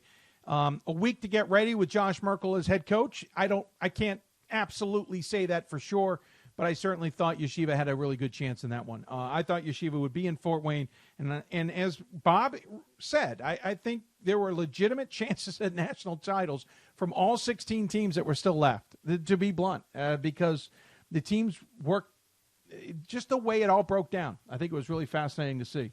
And I'd be curious to see how that would have played out. With that, a segment that went much longer than I anticipated because we had good stuff. You just listened to an hour and a half of no commercials. When we get our full sponsors and our full advertisers for next season, that won't happen. We'll have to hold on to those commercials a little bit more religiously, to say the least. First and foremost, I want to thank the National Association of Basketball Coaches, especially our friends at Division III. I may forget a name, but I'll try this off the top of my head. Pat Cunningham, Thad McCracken. Yeah, sorry, buddy. Dan Priest, Jody May, Mike McGrath, Charlie Brock, Gary Stewart. I know Bill Riley's not technically with him, but I still always thank Bill. There may have been somebody else I forgot. Thanks for letting us announce the All Star rosters tonight. Really appreciate that, especially those at the NABC. Wade and Stephanie, really appreciate the solid support on that. Want to thank Pat Cunningham for coming on the show, talking about those selections, but then most importantly, talking about his decision, or maybe it wasn't his decision. You can read into those words how you wish, to walk away from Trinity, Texas basketball. I want to thank Justin Parker at Trinity for sending us images of Coach a while back. This interview was set to go several times before News of the World took precedent over things. I want to thank him. I don't know if he's listening, but James Wagner, Wags, thanks for offering to be on the show. He's done that a few times. I haven't been able to slide him in. It was about talking about conference things. I think we'll still have that as a topic. Don't be surprised if Wags comes on a later show, a podcast potentially about all the decisions that this really had to go into. But I want to thank him publicly because he's been willing to come on the show. He knows I was looking for some content. I appreciate him at least being available if needed. And I want to thank all of you for tuning in. I was asked if I was going to ask about this again. The donation level was $7,500. Our current goal, or our current level, is at $5,200. I'm going to leave this open for the rest of the week, and then we're shutting it down. We'll keep the PayPal donation thing open because it can stay open, plain and simple.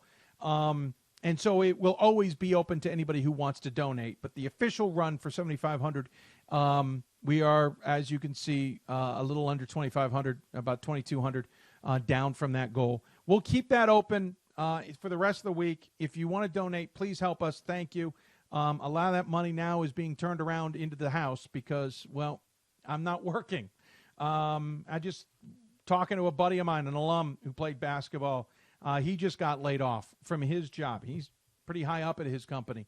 Just got laid off. There's a lot of people going to be going through some tough times. So anything you can donate is certainly appreciative, but I certainly understand if that is not possible at this time.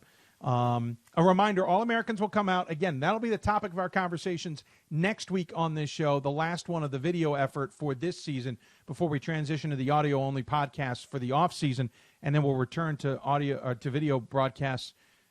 We'll see when exactly. I don't want to give you a date now, obviously way too far in advance. We'll try and get one out the beginning of the season like we did this year.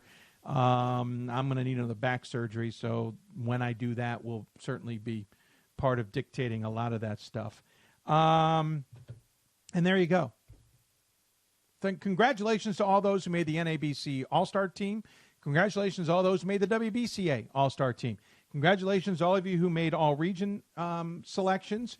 And we will congratulate you now on all those who become All-Americans, and we'll be talking about them next week. If you got questions for us in the interim, or if you got questions for us down the road, you can always tweet us at D3Hoopsville or hashtag Hoopsville. You can email us, hoopsville at d3sports.com.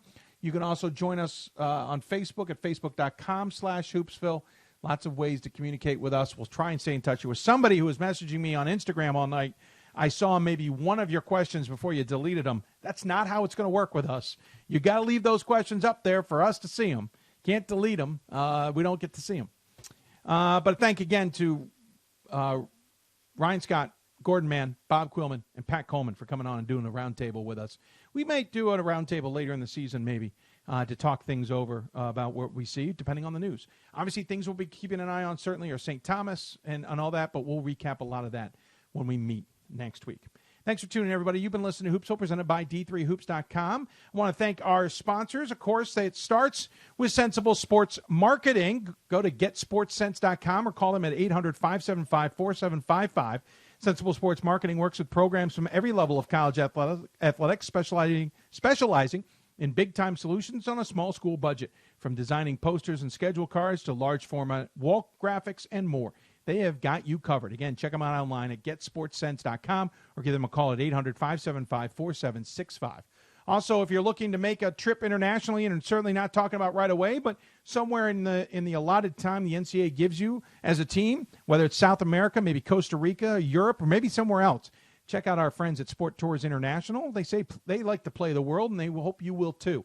Check them out online at www.sporttours.net. They also have tournaments like the Daytona Shootout before Christmas, and they've also got the D3Hoops.com Classic. Yeah, fun little tournament we all know about well at South Point Arena in Las Vegas.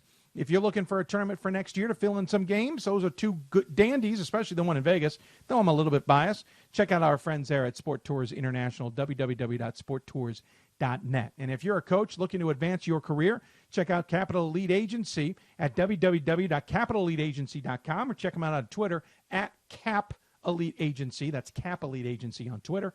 They will prepare to advance your career in basketball coaching. And that will do it for us. Thanks for tuning in, everybody. Really appreciate the time you gave us. Hope to see you back here next week. I want to thank also our friends at Blue Frame Technology for their support of the Hoopsville Hotline and the support of our streaming partner here, whether it's on online on our webpage where you may have been checking us out, or maybe you've checked us out on Facebook and YouTube. That's where they're helping us stream, or on the Roku, Amazon Fire, Apple TV, or Android TV apps via the Team One Sports app I want to thank our friends at Blue Frame Technology. It's been fun working with them this year, and we hope to continue that work into the future. Also, thanks to the WBCA and NABC as well for their support. You've been watching Hoopsville. If you want to talk Division III basketball, you've got to listen to Hoopsville. We'll see you back here on Thursday when we wrap up the season, especially talking about All-Americans and other awards. Good night, everybody.